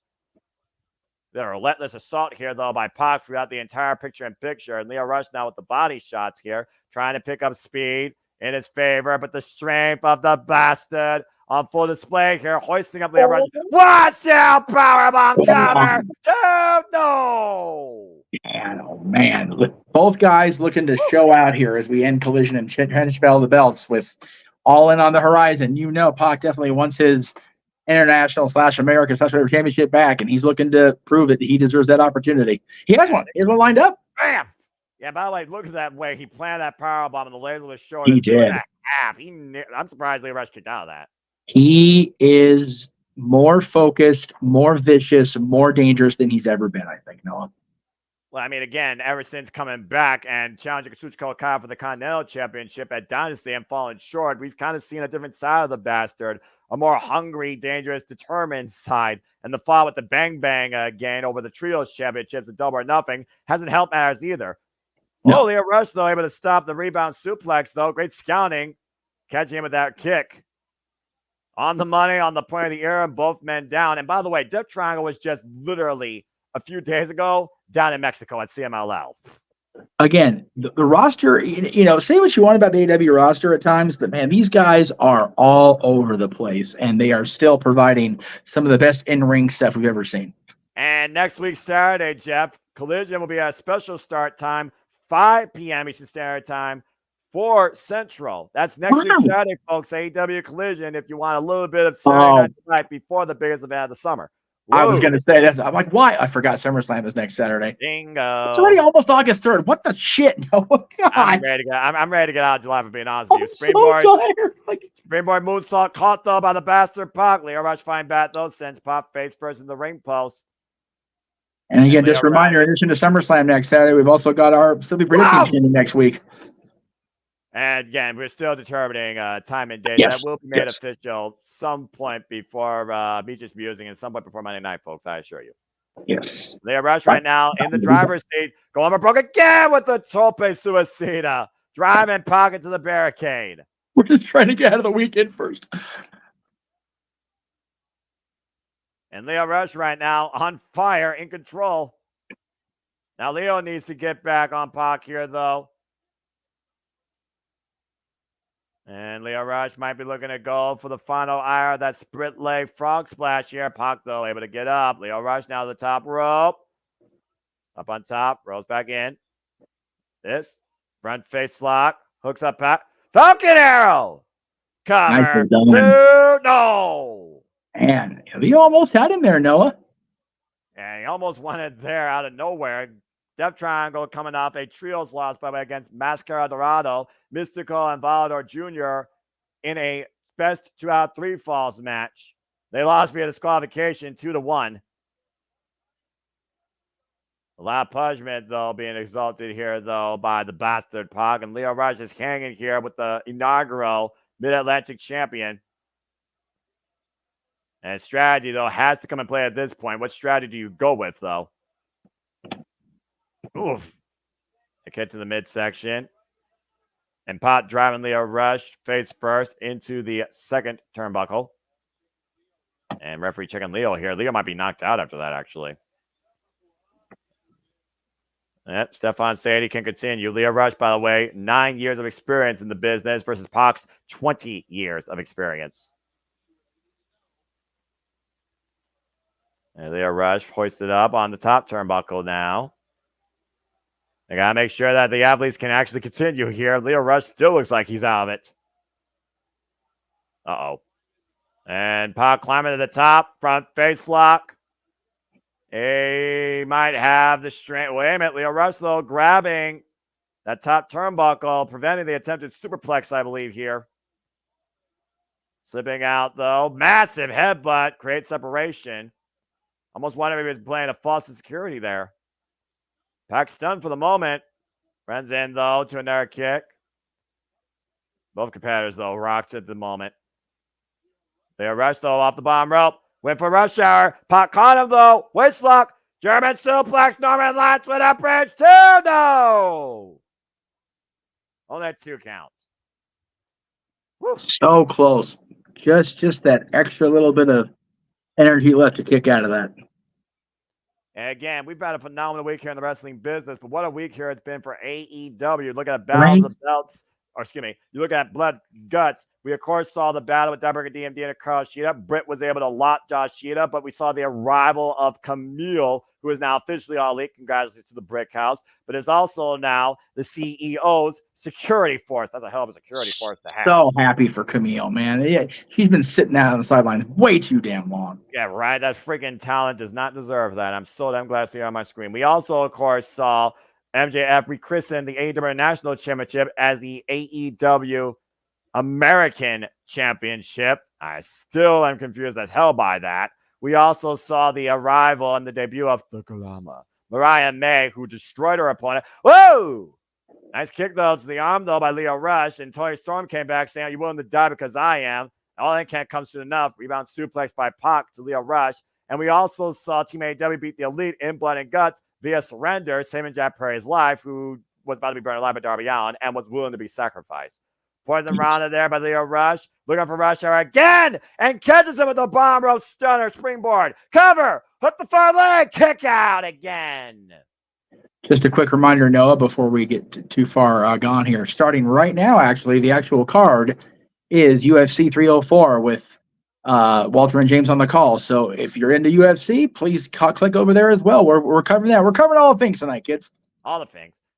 And Leo Rush looking for the final hour. The knees come up those. We officially crossed the 10 p.m. Standard Time mark, to your point, Jeff. And of course, we will immediately transition in the Battle Belts 11 once this match concludes. That's it. We are awaiting the conclusion of this match, although it's been a damn good match. Maybe I don't want to see it end just yet. Yeah, I'm about to say, though, but how much more can Leo Rush take, though, is the question. German suplex again, hoisted up by the bastard. Roll through, shoulders down! Oh, man, nearly had him. Oh, my gosh. So damn close. Leo Rush. And right now, Pac falls up. Dumps into the clothesline. What? God, wipes him out with one. Transition him immediately into the brutalizer. And that is a tap out. He said that shit in deep. And Pac right now is not letting go. This is a statement here. Again, Leo Rush really tested Pac tonight. The title aspirations, though, like you said, they are guaranteed by the bastard. It's just a matter of who and when. As we transition now to Battle Belts 11, as that concludes AEW Collision. Hell of an effort, though, by Leo Rush, though. Even Pac has to nod to that. A little bit of acknowledgement there from the bastard as we head into Battle of the Belts. And, man, what 3 matches we've got on Battle of the Belts tonight. As we look back real quick towards what happened on AEW Dynamite this past Wednesday with Blood and Guts. And, of course, Will Ospreay says that he will challenge him, bruv, for that championship to rechristen it back as international on his home turf in the UK at Wembley Stadium. I say it once, I'll say it again. August 25th can't come soon enough. Tiebreaker DMD with another phenomenal match for Forever Rival. Carl Shida was able to plant the lockjaw after Shida's Bushido was almost broken. I almost wanted to win for that kendo stick, which you've actually beaten her. And as Monet said no to the TBS title, what? Got a pump kick by Camille. Brick House, Argentine backbreaker, set up powerbomb. The Brick House is all elite. But at Comic-Con, there was fallout on the panel, and Tony Khan had enough. It is now official. Britt Baker's got her match to snatch that bitch and the TBS championship at Wembley Stadium. Ramaya May, the glamour, something so beautiful, never looked so sinister. Right. But Tony Storm did not forget making her best Quentin Tarantino impression with that get-up. Saying you're prepared to die because I am the timeless last, can't come soon enough. And then again, Jeff, that was to date the damnedest blood and guts match we've called here on the network. It was. It's like I said, everything up to the last few minutes or so, Dynamite was just another amazing presentation. I could have done without some at the end, but I said my piece about it. And AEW showed up and showed out last Wednesday, as they often do. AEW Dynamite is truly that crazy-ass, high-octane weekly highlight, and Blood and Guts personified that. And also, technically speaking, there are 4 matches official. Let's not forget, not only did the Elite surrender, they made sure Darby Allin has a chance for the TNT Championship. As you transition to Royal Rampage, where Darby Allin got the better Claudio Castagnoli, and Darby Allin officially now has a chance for the World Championship at Arthur Ashe Stadium at Grand Slam, which brings us to tonight. And it is time to go black and white as we have entered the timeless era at Battle Belts 11. Wow, look at that expression. That's a whole different expression. She is just on one. Welcome, everybody, to Battle of the Belts 11 as our continued coverage here in this double feature to the multiverse of media continues for all Elite Wrestling tonight on this Saturday night. Timeless Tony Storm at a record of 14-0 this year, Jeff. Looks to defend the pride that is that gold against Taya Valkyrie, where if Taya wins, she would get a future shot at the AEW Women's World Championship. Man, that is a whole different expression on Tony Storm's face. My gosh. Absolutely. She is just, like I said, on another level, man. She has been unleashed. Like we all thought she went a little batshit, a little crazy. Little batshit. Okay, a lot batshit. But she is now on a completely different train of thought. She wants apparently nothing more than the literal death of Mariah May.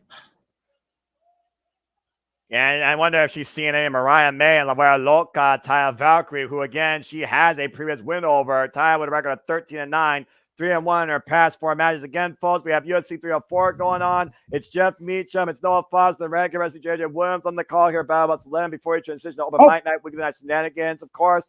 JJ, welcome to the call. And again, folks, hope you enjoy the coverage. Let's have comment, tell a friend. Please super chat Kathleen Studios, Jeff Meacham, Never Great Cherry, Brandon, dictate the conversation. Super chat is truly as simple as that. JJ, good to see you finally, bruv. How you feeling? You ready to go? You are just in time, brother. Woo.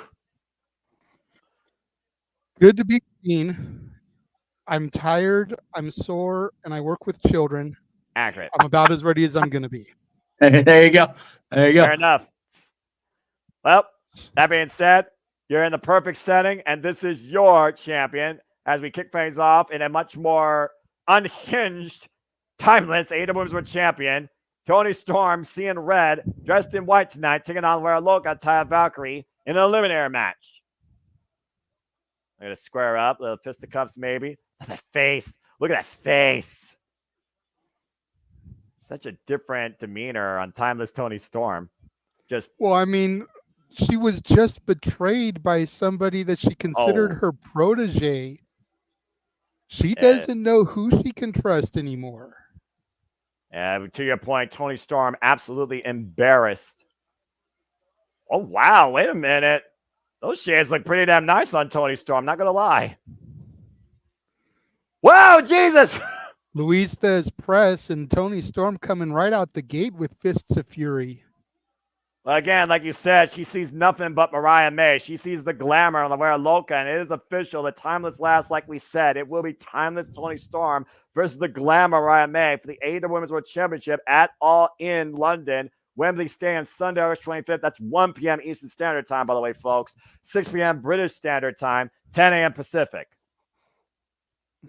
Whoa. God.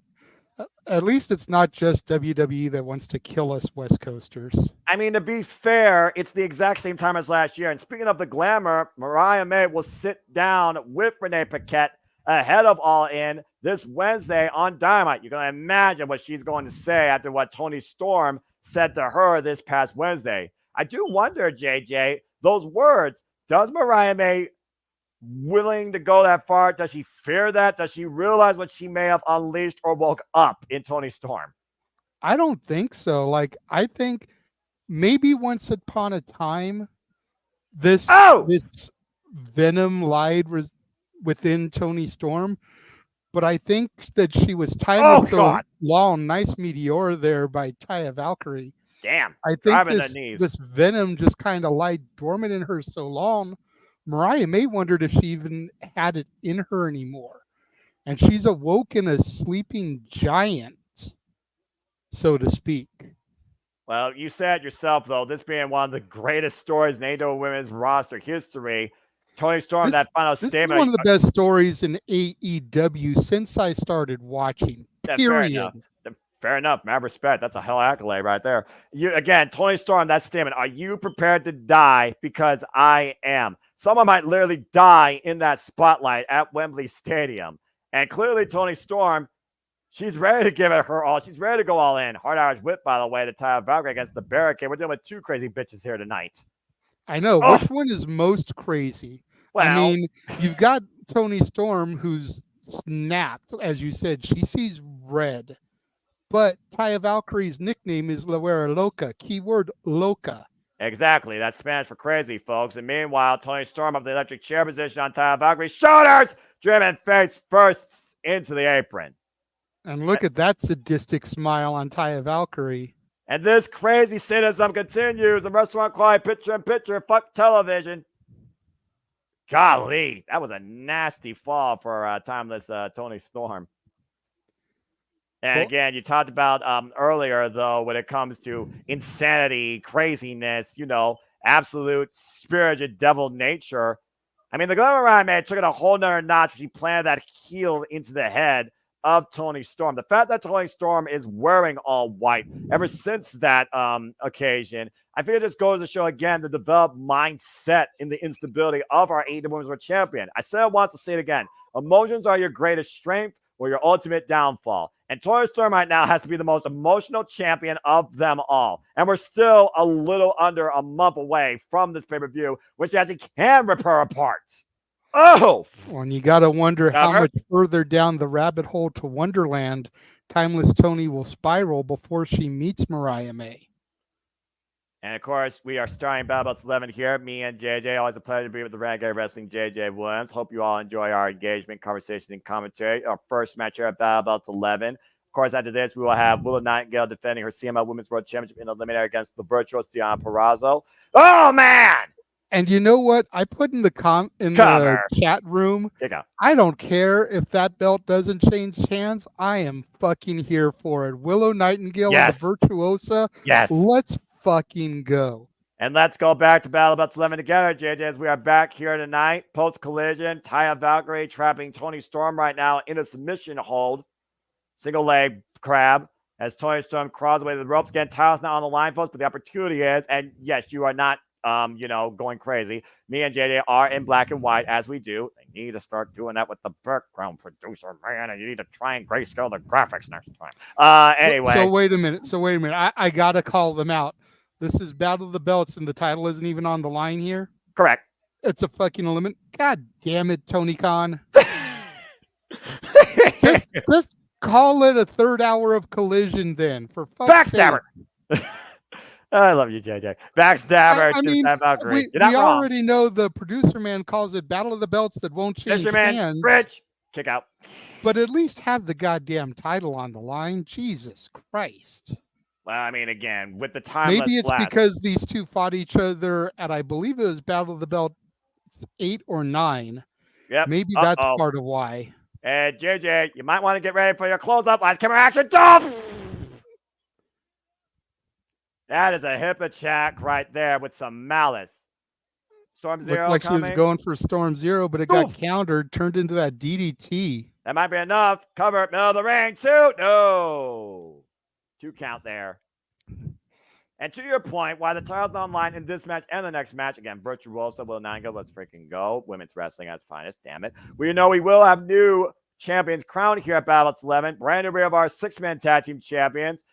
And Ty right now. But it's not because the belt's actually going to change hands. It's because they're crowning for the vacant titles. Well, vacant, you gotta take them off vacant. I would consider that a removal. High kick to the back of the head. I'm just slapping the tits of Toni Storm. Looking for that sliding German.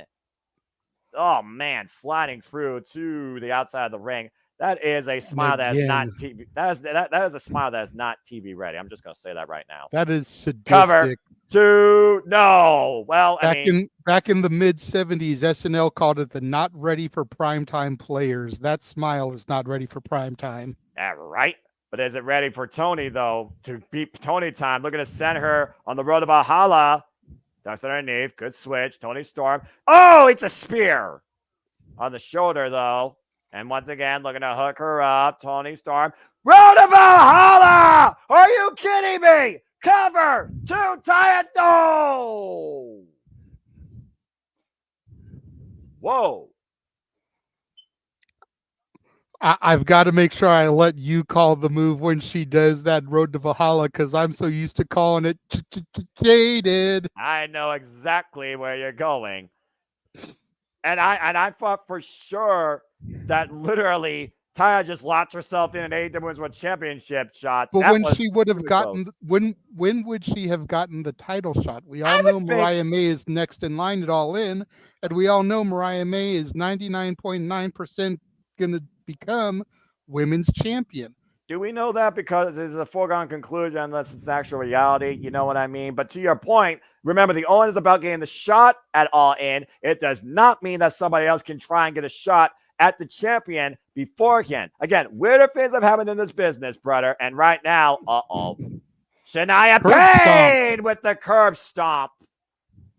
Shoots the half, hook the near leg, and Toni Storm forced the break. Poor, Too close to the ropes. Good ring awareness, even in her dazed and confused condition. Yeah, about to say, poor ring awareness by Taya Valkyrie. Great ring awareness by the champion. Taya, the longest reigning TNA Knockouts champion and a former AAA Reina de Reinas champion. And again, right now, Taya Valkyrie. Oh my God! Kiss. That's a whole Sets different her up. form. Start zero! Cover 2. That's a wrap. Thomas Toy Storm wins. Bravo. As we kind of figured she would. Before we go back to color, sir, I want to bring your attention to our screen real quick. As you may know, San Diego Comic-Con is going on this weekend. Yes. And so they've shown off some of the new WWE and AEW action figures. Yes. The new Tony Storm figure is legit in black and white. Oh my God. Look at this. Comes with the title and everything. It is in black and white. As it should be. How awesome is that, bro? Like, I don't buy every action figure anymore, but I think I need a black and white timeless Tony in my collection, especially since it comes with the title. Let's go ahead and hear from the timeless one before I give my rebuttal during the next commercial break on that. Uh-oh. Calling up Mariah May.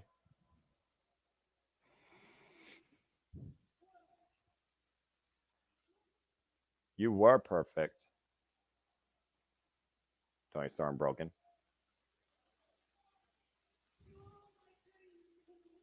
All my dreams come to life. Oh, the heart of a champion. Broken.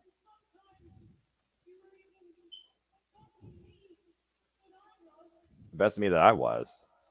Damn. Putting her even over her. Right? They want me to scream at mistake. What's the mistake? Because when you have me on my knees, crying, screaming, bleeding, and screaming her name,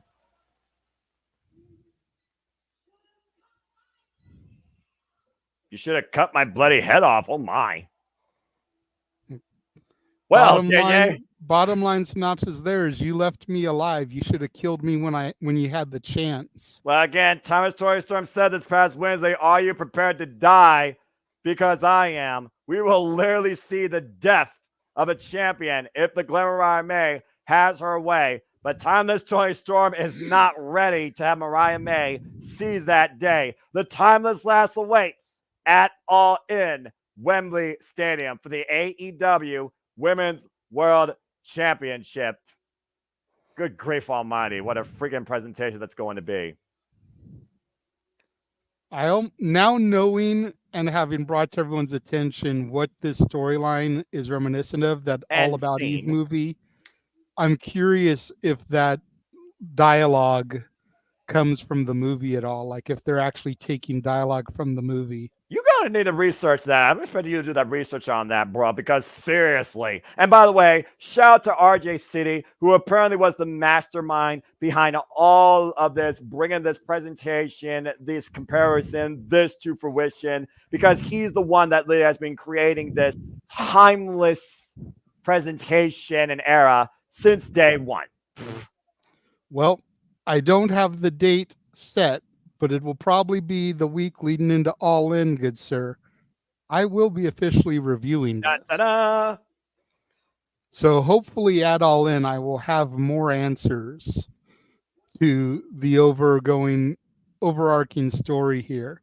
But I am going to watch the movie that this has all kind of been stolen from. Fair enough. Kip Saban saying that he's better than everybody. Kip Saban, who's had his fault, leader with Nick Wayne. Coming up next, Deanna Peraza versus Will Nightingale. Fuck television. Let's fucking go. For the CML Women's World Championship Eliminator. Here on Bad Belts 11. First off, I gotta say, that. Why? Oh my gosh, a black and white figurine of Timeless Toy Storm on a black and white. Tell me that's not perfect though, bro. Like, come on. Insanity. Absolute insanity. Oh my gosh. I'm sure there will be a color variant, but like Timeless Tony has existed the better part of this last year in black and white. Why wouldn't you make a black and white action figure? Oh my gosh. I can only imagine what Mariah May thinks about not just the action figure, but what Timeless Tony Storm just said. The fact that Timeless Tony Storm put Mariah May at her level, if not above her level, everything of her dreams in what she was and what she wanted to be. But the one thing she didn't do was kill what she is now. Because bloody hell, she's still alive and she is still the AEW Women's World Champion. But again, is she just the AEW Women's World Champion till Wembley Stadium? I'll say it once, I'll say it again. I'm going to christen this as such. The Timeless Last is coming in Wembley. And this is right now my most anticipated match to call in August. I cannot fucking wait for this. Anyway. I agree. It's definitely this and Swerve Bryan are the two matches I am currently most looking forward to. You nailed it. Those are my top two. You nailed it because what Jeff Jarrett did this past Wednesday, that's the one thing they didn't highlight and I didn't mention because I wanted to talk with him on air because he's the guy that called it out. What Jeff Jarrett said on Wednesday, I don't know if people saw the extended cut on YouTube like I did. Bryan has literally dedicated his entire life to professional wrestling. We saw that cheek in the armor when he gave it up for his family for one moment back in Revolution last year against MJF for the AEW World Championship. Now, though, he's not coming in here at 100% mentally, possibly, and maybe not physically, but this truly is his last chance for a world championship and for the AEW World Championship. Final Countdown has never sounded more prolific than now for the American Dragon Bryan Danielson, and it still baffles my brain to say that in 2024. Right? And I guess we'll hear from him this Wednesday on Dynamite. And Bryan Danielson, he's the guy that takes you on a journey through his storytelling, through his promos, through what he says on the mic. But I do wonder how much of the American Dragon we're going to get out of this promo and the father Bryan Danielson out of this promo come Wednesday on Dynamite. Because we're not just talking about the wrestler going to All in Wembley. We're talking about the father, Bryan Danielson himself, married to Brie Bella, and of course his little daughter, Birdie. So, I mean, there's a lot really to this more than meets the eye, or should I say what we see in that ring. And that backstage segment where you just listen to Jeff Jarrett just escalated that to a whole nother level. Shout out to Jeff Jarrett, by the way. Great effort at Royal Rampage last night, but came up short. Thanks to him and Adam Page. Meanwhile, time to boogie! It's time for the CMLL Women's World Championship Eliminator match. And here's our current CMLL Women's World Champion who won that title in triple threat action at Fantastica Mania just a weekend ago, JJ, believe it or not, Willow Nightingale. Yep. 2024 singles record of 9-2 was able to outlast Viva Vaughn and another great name from CMLL to win this title. Also a former TBS champion, former NWA Strong Women's champion. Willow Nightingale's had one hell of a year, to say the least. No doubt. No doubt. Oh, I'm boy. so happy to see her with gold again. Yeah, but she's got a hell of a challenger tonight. Show your respect, damn it, for the Virtuosa, the former Ring of Honor, TNA, and AAA Reina de Reina's champion, the Virtuosa, Diana Purrazzo. Long may she fucking reign. Damn it! Who beat the Virtuosa, who beat Thunder Rosa last week on a Lumberjack match on Collision, crafting in this chaos her new era that is the age of the Virtuosa. As you see last week, Saturday, it was gang warfare. Those women went for broke and broke everybody on the outside with them. But Diana Purrazzo got the better of Thunder Rosa, who has made her fair share of enemies, with an assist from the Wogata Valkyrie and that turnbuckle, knocking Thunder Rosa out and beating her again with a 3 count. The confidence of the Virtuosa never been higher. Of course, we just saw Taya Valkyrie, though, come up short in her eliminator. Can Deonna Purrazzo, though, get the victory? And JJ, you didn't watch Collision, but Thunder Rosa says, I'm not done with you. You dragged me to my darkest place, and I'm taking you with me. Enjoy the punishment. I'm curious, how was the How's Thunder that? Rosa Maya World match? Because that's more or less a teacher-student. Maya World, of course, a performer in Mission Pro Wrestling, Yeah. Thunder Rosa's company. I was really hoping I'd be home in time for that. Well, Maya World definitely made it a bit personal, as she's been doing lately in Mission Pro with Thunder Rosa, and she gave Thunder Rosa a little bit of a fight. Then Thunder knocked her out and submitted her in a camel clutch. Yeah, I'm wondering if we're going to see a lot more Mission Pro people while Collision has this residency in Texas, with it being a Texas-based promotion. Exactly. Ooh, nice takedown. But back to this matchup. Yeah, I'd say the power and the technical prowess of the Virtuosa has to try and outpower Willow Nightingale. Knife-edge shot, big forearm smash. An Irish whip. Again, Thunder Rosa, Deonna Purrazzo, like I said, 3-time TNA Knockouts World Champion, former AAA Reina de Reinas champion, beating Fabi Apache for that title, former Ring of Honor Women's World Champion, beating Roxanne Perez for that title. Greco-Roman knuckle lock here, test of strength by both. The unorthodox babe with the power, though, Willow Nightingale, former inaugural NJPW Strong, shoulders down, 2 count, referee Mike Posey, shoulders down again. Of course, Deonna Purrazzo, specialist in the Fujiwara armbar and the double armbar, the Venus de Milo. Great hip strength, though, by Willow Nightingale. Both those still hooked together by the wrist. Uh-oh. Whoa, man! Good scoop slam by Willow. With ease picked up Deonna Purrazzo, JJ. Of course, we know that smile goes away when the bell rings because it's time to get serious when you look at Willow Nightingale. Drop down. Sidestep, off the ropes, missed the shot. Take her up and around. Deonna Purrazzo looking to take Willow down. Oh, my! Leave I'd like to see that again. That was a little nasty there. Almost looked like she dropped Deonna on her head and neck. Yeah, about to say, follow up cross body, gets a 2 count. Yeah, that could have been disastrous. Deonna Purrazzo looking for La Mystica, trying to take Willow Nightingale down. Let's watch see again. this again. Yeah, watch again. Reverse, yep. Looking for the La Mystica armbar. Oh, my God. That was a nasty, nasty impact.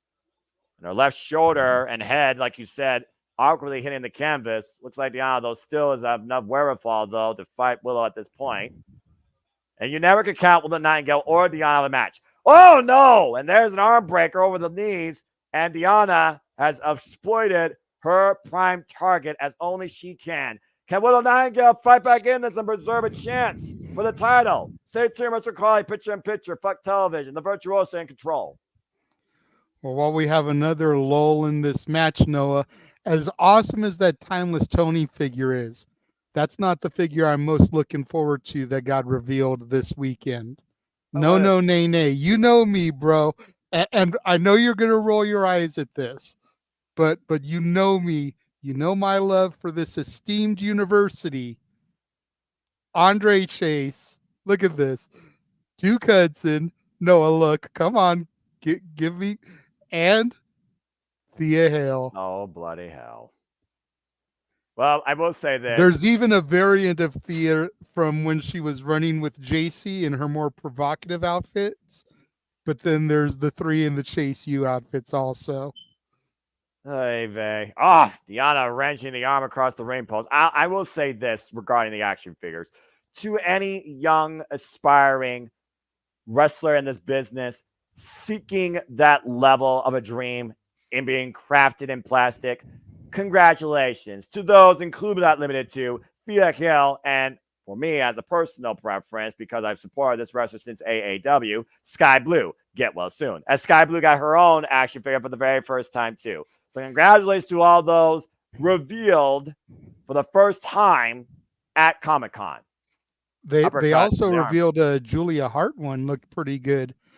They said for the WWE panels, Thea Hale will be the youngest WWE superstar to ever get an action figure. That's an incredible accomplishment for a lady that's literally only 20 years old. So mad respect Deanna And she Purrazzo gets grabbing two boot. of them. Like I said, she gets the regular and the variant. Well, it goes back to So that character that development. just sheds Whoa! like a lot. They actually revealed a lot of people Cover. from my NXT, some of whom are on the main roster now. But Zoe Stark is getting a figure finally. Axiom's getting a figure. Braun Breaker with his big old wolf dog head is getting a figure. Yes. Lots of people from my NXT getting figures. I'm gonna have to try to watch my pocketbook and not go into debt collecting all the ones for my NXT. I'm glad I'm not a collector. Mad respect to you, though, in pursuing that. But as always, I live by priorities for passions. Deanna Purrazzo's priority right now is to break Willow Nightingale. And so far, it's in firm control, as only the virtuosa can be. And telling the Texas audience here. I definitely stick to the priorities over passions. I make sure my bills are paid for the month. And then if I got a little excess money, flitter it away on something frivolous, you know? I work hard enough for it, but make sure those bills are paid also.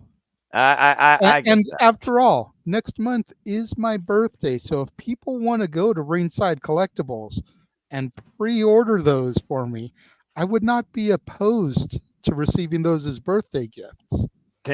Chase U represent Chase U alumni.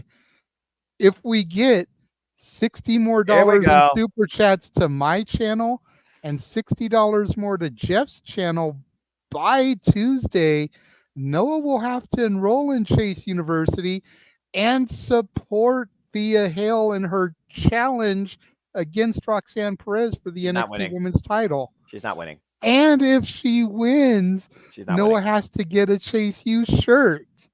And we are back as we're back to full-on action.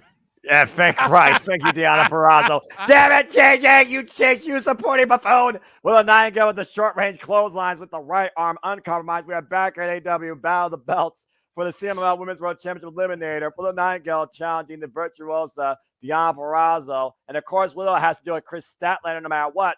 This coming Wednesday on Dynamite, she accepted that challenge out of that assault on Wednesday during Blood and Guts.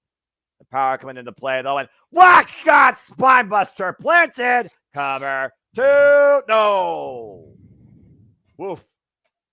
Deanna again using her strength to get out of that. Again, the right arm uncompromised versus the left arm of Willow Nightingale. That probably was the only saving grace for Deanna there off that power bomb. Deanna comes here, by the way, with a little bit more experience in her career versus Willow. Deanna, 11 years of experience. Willow, 9 years of experience. Looking fireman's carry, divide driver, front face slap, pushed up in the corner. And right now, ooh, nice suplex takeover. Great suplex here by Willow Nightingale, and Willow in the driver's seat here, but she can't waste time.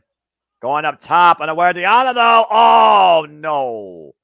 Now hung up oh, didn't even get hung up in the tree of woe. That was just a hard whiplash pull down. Into the cover. Cover. Too close to the ropes. Ring awareness, Deanna. Ring awareness. Great awareness by the champion here, JJ.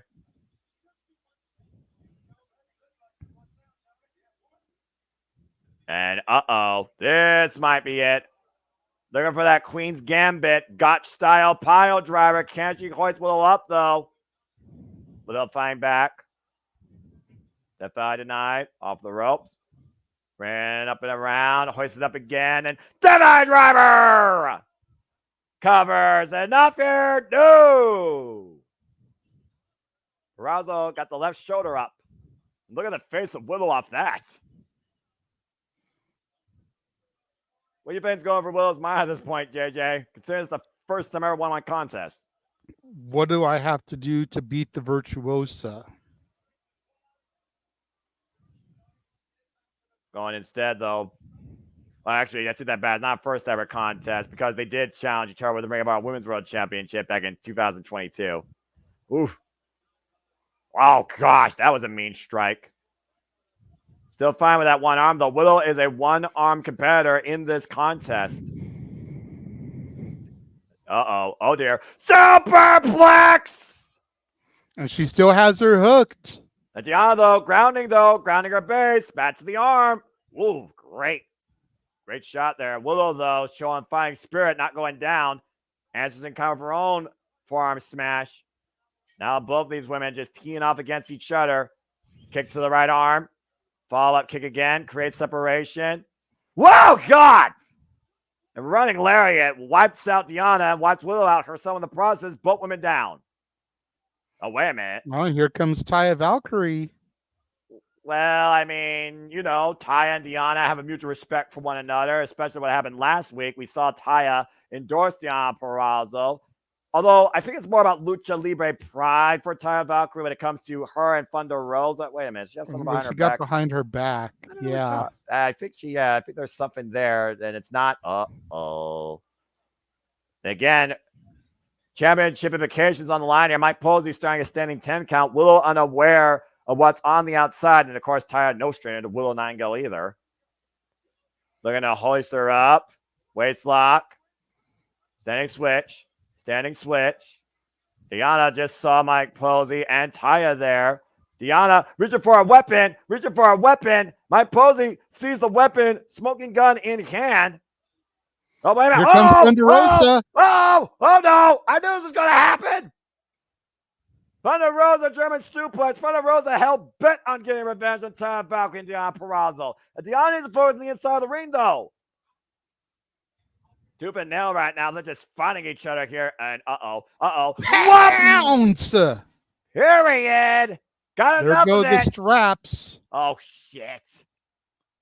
Willow's feeling it now, Noah. And she might be fired up. Can she hook her up? Gut wrench, doctor. Bomb! Uno, Cover. dos, Two. tres. Damn it. Willow Nightingale with a hard-fought fair win.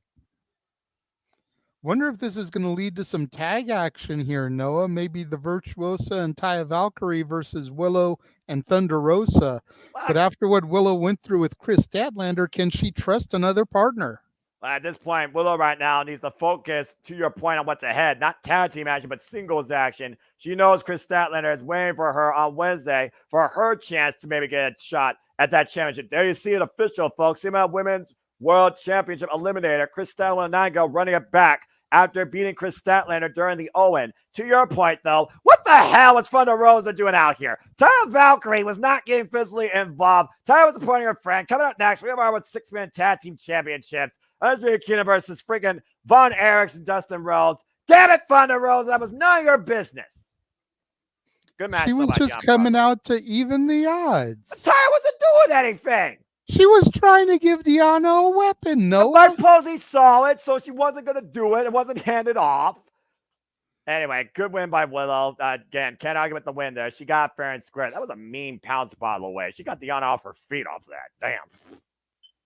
Good match. As we got a full, fuck television. As a tradition. As we got a full commercial break here. Again, folks, hope you're enjoying the coverage. Again, we are going to shift immediately into the weekly Saturday night shenanigans, easy for me to say, that are open mic night following this presentation of Battle Belts 11. And of course, still simulcast in Multiverse Media, Walter Cruz and James Hebert, they are covering UFC 304. So please continue to support us here at the Multiverse Media for all your forms of entertainment, discussion, wrestling, sports combat coverage, etc. As we get ready for SummerSlam week, behind closed doors production, we'll figure out the day. We'll have Simi Bedetti, and of course, you will have commentary here literally 1 week from the day, as I will be taking the day off, as I will be at SummerSlam. You will have JJ Williams, and I don't know who else on the show. I'll have a bunch of fun people, maybe special guests like freaking WrestleMania on commentary play. So please support us here in the Multiverse Media for all your coverage for SummerSlam weekend.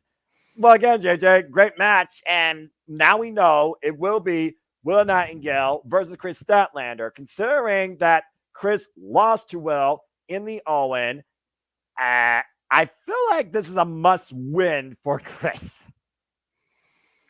I agree. There's been a lot of back and forth between Willow and Stat, but I feel that at the end of the day, Stat needs to get the victory in order to cement her new character change. Yeah, and of course, we saw Chris Statlander last night beat Layla Gray in very short fashion. And anytime Statlander is on the screen, it's always Saturday night. But Willow Nightingale, she's one of those that no matter how many times you knock her down, she smiles anyway and keeps fighting. So I am very curious, though, to see how she can outsmart and out-wrestle Stokely Hathaway and Chris Statler. Remember, it was Stokely Hathaway who brought the chain in play during the Owen. Chris went for it, literally took Stokely out, and that was the moment with Onita for the victory roll to get the win. She just rolled her up. She didn't even use a finisher on her. She just rolled her up. I'm sure Chris is going to scout that.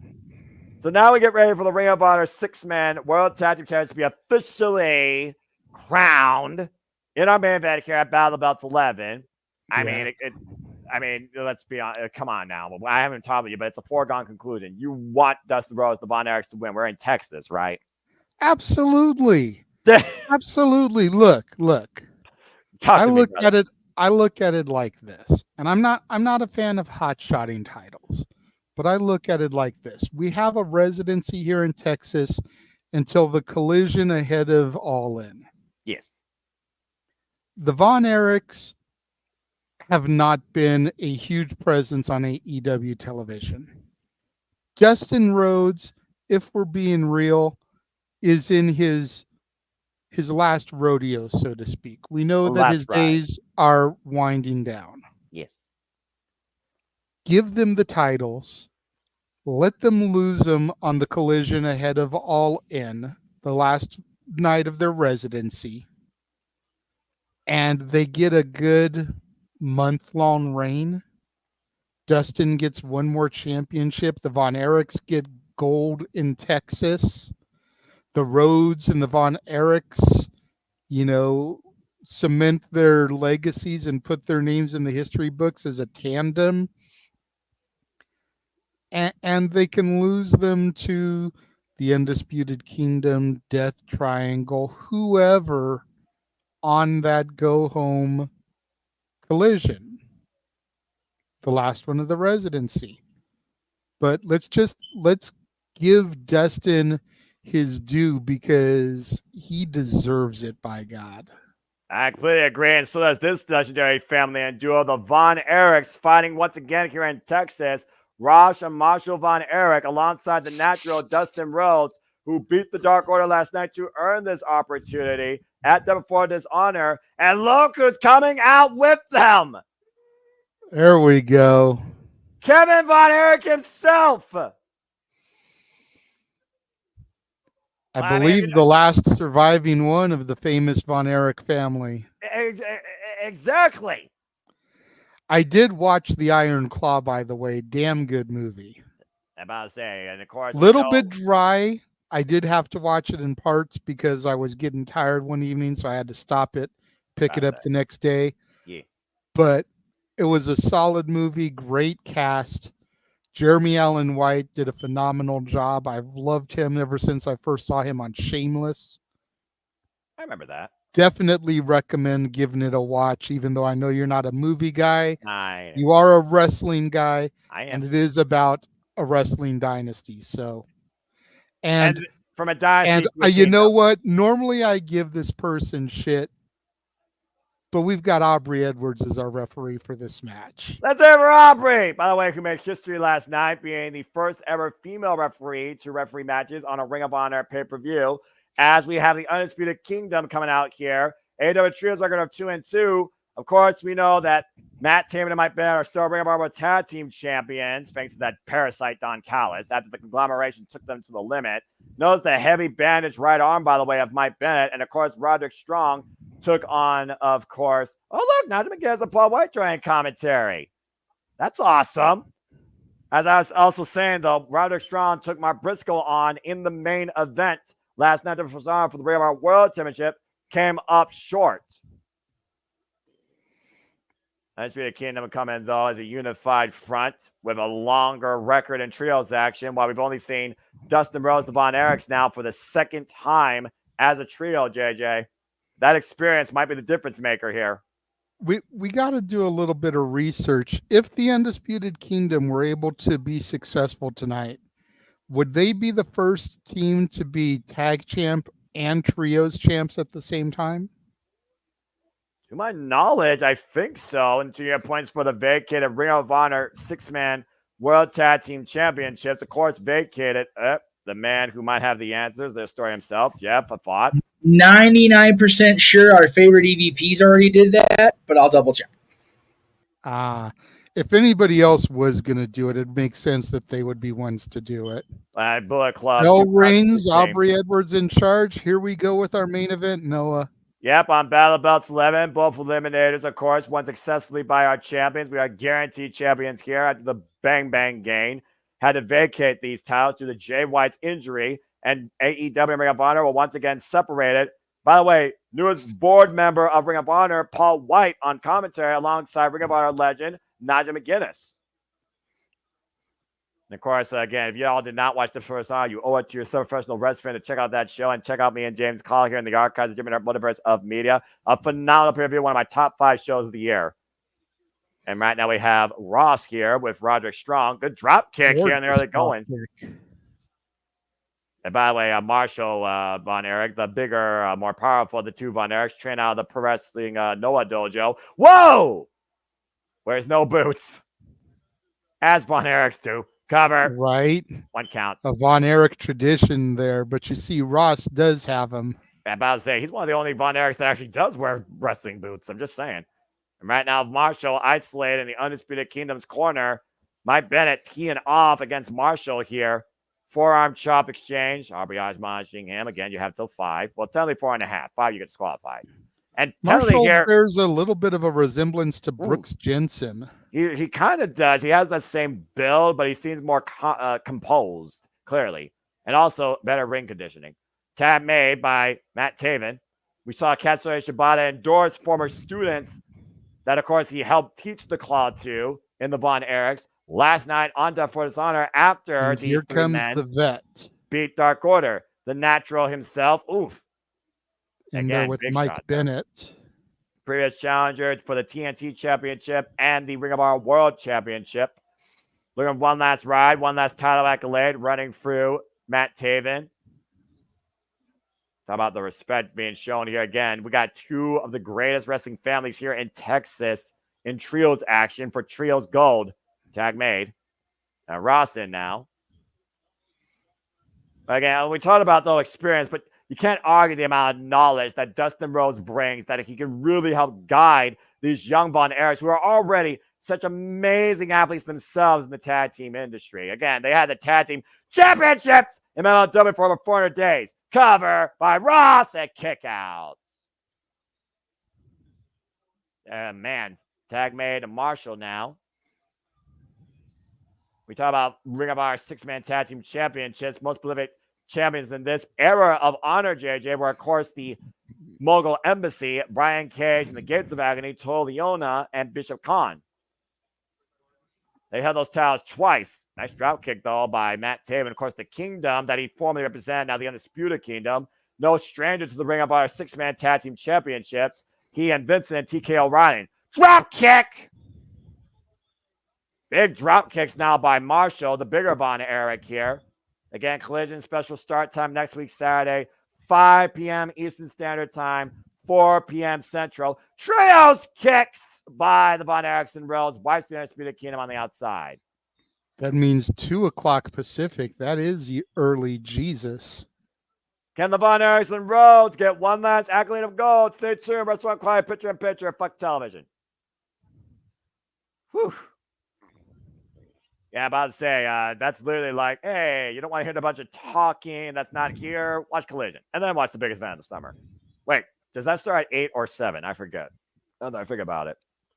That doesn't matter. I'll just be there, whatever. I'll just buy some of the concession stand while we. I was going to say, you're going to be there regardless. Yeah. So I don't know if you saw, because I know you scroll on social media, but this NXT&A thing got taken to the next level.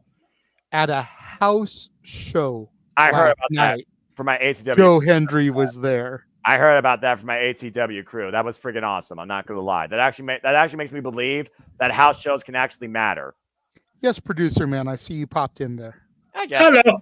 Okay, so not only did the Hung Bucks do it twice as Ring of Honor Tag Team Champions and 6-man championships, They were champions at the same time of those villains, but also Villain Enterprises, in 2019 did it. Oh, that's right. That's why they have those custom-made titles. I totally forgot about that because the thought that was the freaking out movement. I totally blanked that from my mind. That's exactly right. PCO, That's okay. Marty Brody kind of and that block on us. Well, I mean, again. Oh, God. Pile driver on the ramp to Dustin Rhodes by Speaking of Mike Chris Bennett. Benoit. Oh, no. My God. Well, that's not good. He got naturally laid out there. My goodness.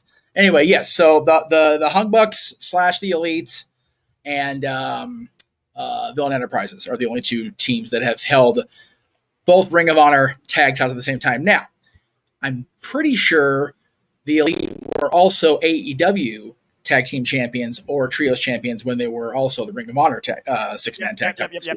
They were the AEW tag champs. I was about to say they were tag champs where they're holding the Ring of Honor 6 men. And then, of course, the whole file with Swerve and Hangman cost them the trios titles, but they still have the tag team titles.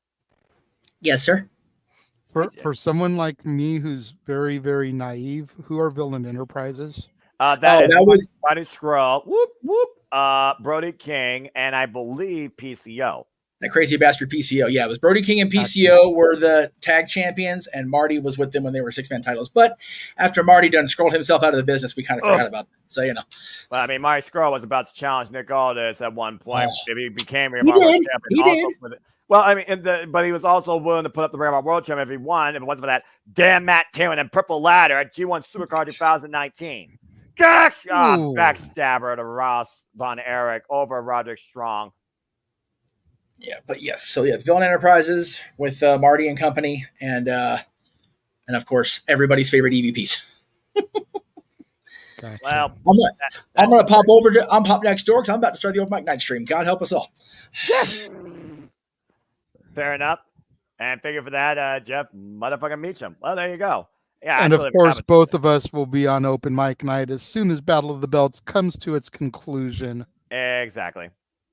Mike Bennett right now, Dragon Ross towards center, covers, enough here, gets a 2 count. And what they've done is they have federally turned this to a handicap match after laying out Dustin Rhodes with a pile driver on the damn ramp.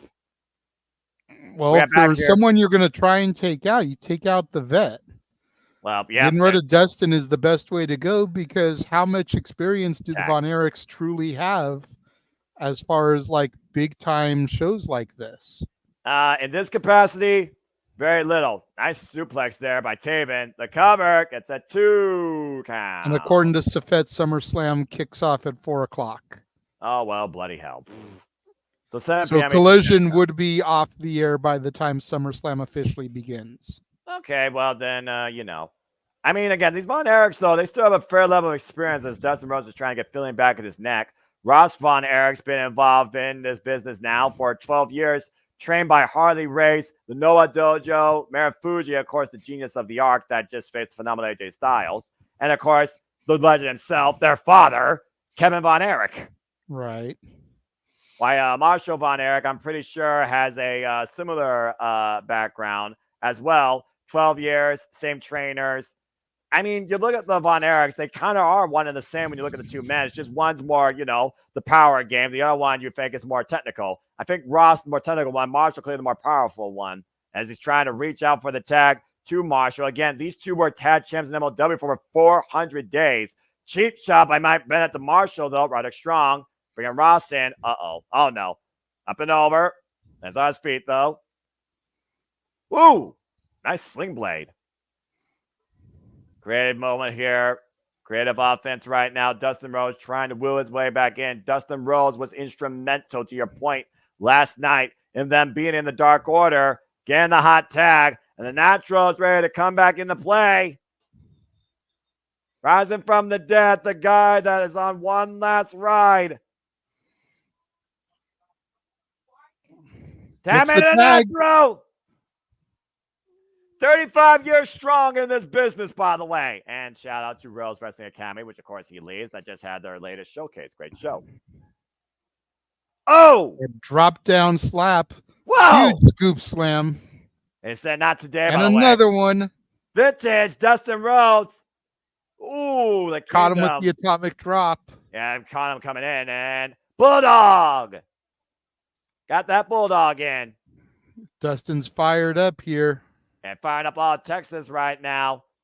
And Dustin falling through. Comrade! Or excuse me, that was Destroyer. I'm sorry. Yeah, that was a Texas Destroyer. I'm not used to seeing that out of him. But I am used to seeing this out of Rhodes. Crossroads. Let's go through it again. He's not done Nope. yet. Pile driver. driver. Payback for earlier. Cover. 2. Damn it.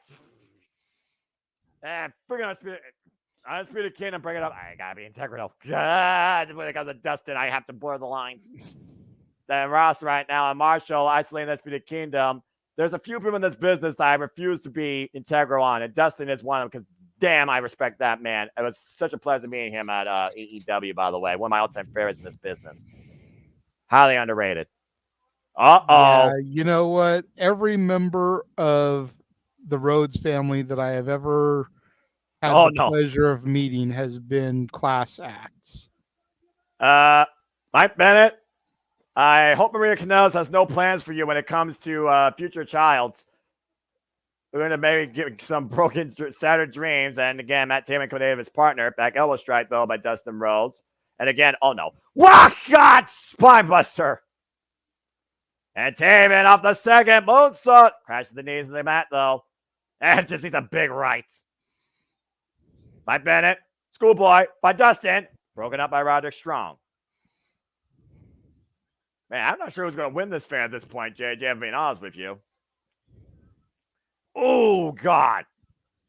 Dustin now being triple team. There's the kick off the ropes. Then the sick kick. Cover. Turn. Marshall with the save. And the ones with the Von Erichs, I think the Undisputed Kingdom would have had Dustin Rhodes dead to rights there. We've seen the Undisputed Kingdom use the numbers game to their advantage. For the first time in a long time, the numbers are dead even. Oh, gosh. Ross driving Matt Taman to the barricade. Taman answers with a super kick. Meanwhile, Dustin's still laid out while Roderick Strong just drove Marshall into the ring post. Then what are they looking for? What are they doing? Uh-oh. Looking for the titles. Going to use them as weapons probably. Aubrey's got them. Thank goodness Aubrey actually grabbed gun. those. Well, again, wait, no, not that. Oh, no! The bull rope just laid out Dustin Rhodes. Not like this! Not like this! Not in Texas! Kick out by Dustin! At 2 9/10, Noah. That was as close as you could get to 3 without it actually being 3. And the Undisputed Kingdom cannot believe it. They thought those shenanigans were going to secure them the gold. Yeah, I'm about to say, but that is not enough. Imagine the statement, though, if they beat Dustin Rhodes with his own damn bull rope. Oh, wait a minute! Capturing Shibata! What is Shibata doing here? Shibata's coming, the claw! The Iron Claw! The claw! The claw! The claw! And the claw applied by Kevin Von Erich to Roderick Strong. Always up on the shoulders, though. God damn it, Jeff. Rolling lariat by Marshall. Mike Bennett isolated. And Dustin Rhodes has him hooked up. Final cut! Cover up the leg. Butters and Dustin Rhodes did it! That's awesome. Dustin Rhodes, Marshall and Ross Von Erich are the new Ring of Honor 6-man World Tag Team Champions. Kevin Von Erich in to present them with the titles. The kingdom has fallen. What a moment. This is the best thing that happened in Battle of the Belts raising history. Marshall's arm in the air. Celebrate, damn it. Dustin Rhodes just led 2 young Von Erichs to 6-man tag team championships. What a moment. Here comes the locker room. That's awesome. And the streamers being thrown. History made here at AEW Battle of the Belts 11 and for Ring of Honor. Brand new Ring of Honor 6-man tag team champions for the first time ever in their careers. Dustin Rhodes and the Von Erichs. You see board directors member Paul White coming into the ring to celebrate with the new champions as a new era of honor has officially begun. Congratulations. Christopher Daniels in the ring. The infantry Action Andretti, again, so many people have so much damn respect. You said yourself when it came to Dustin Rhodes. And Paul White damn sure knows what this means for the natural. Like I said, Mark Briscoe. Yep, I'll say Mark Briscoe being our world champion. Kyle O'Reilly, top flight. Again, so much has unfolded this week, and a historic week for AEW Ring of Honor. An incredible week across the board for this company and both promotions. AEW Dynamite Wednesday, though, we'll hear from Bryan Danielson. Will Niga will defend a chance for the CMLL Women's World Championship against Chris Statlander in a eliminatory match. We will have a sit-down interview with Renee Paquette with the Glamour Ryan May ahead of All In regarding what Thomas Tony Storm said tonight and this past Wednesday.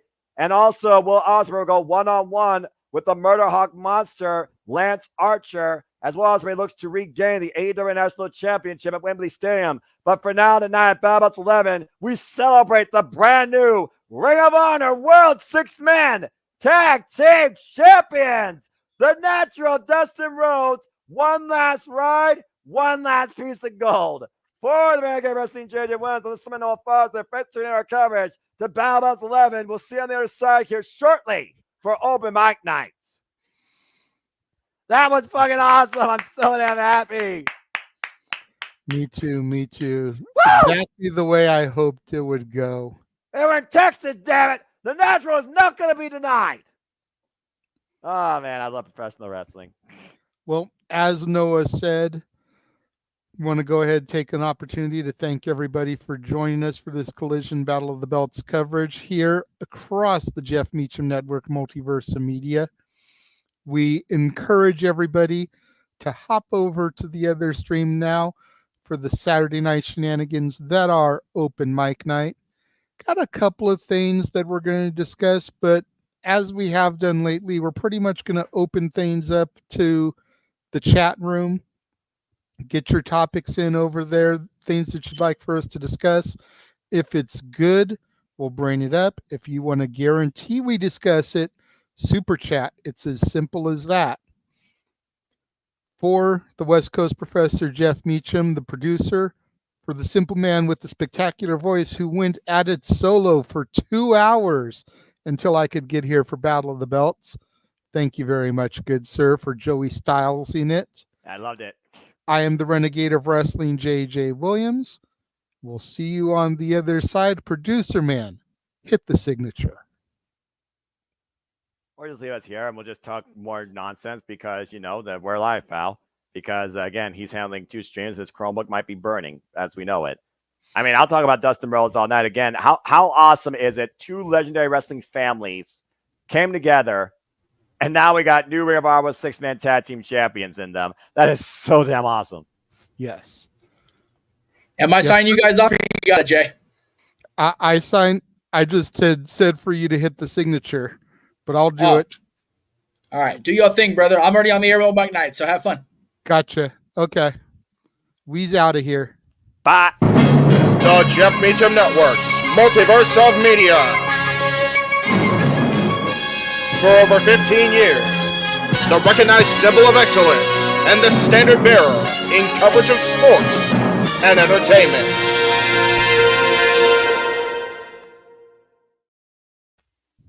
The Natural succeeded!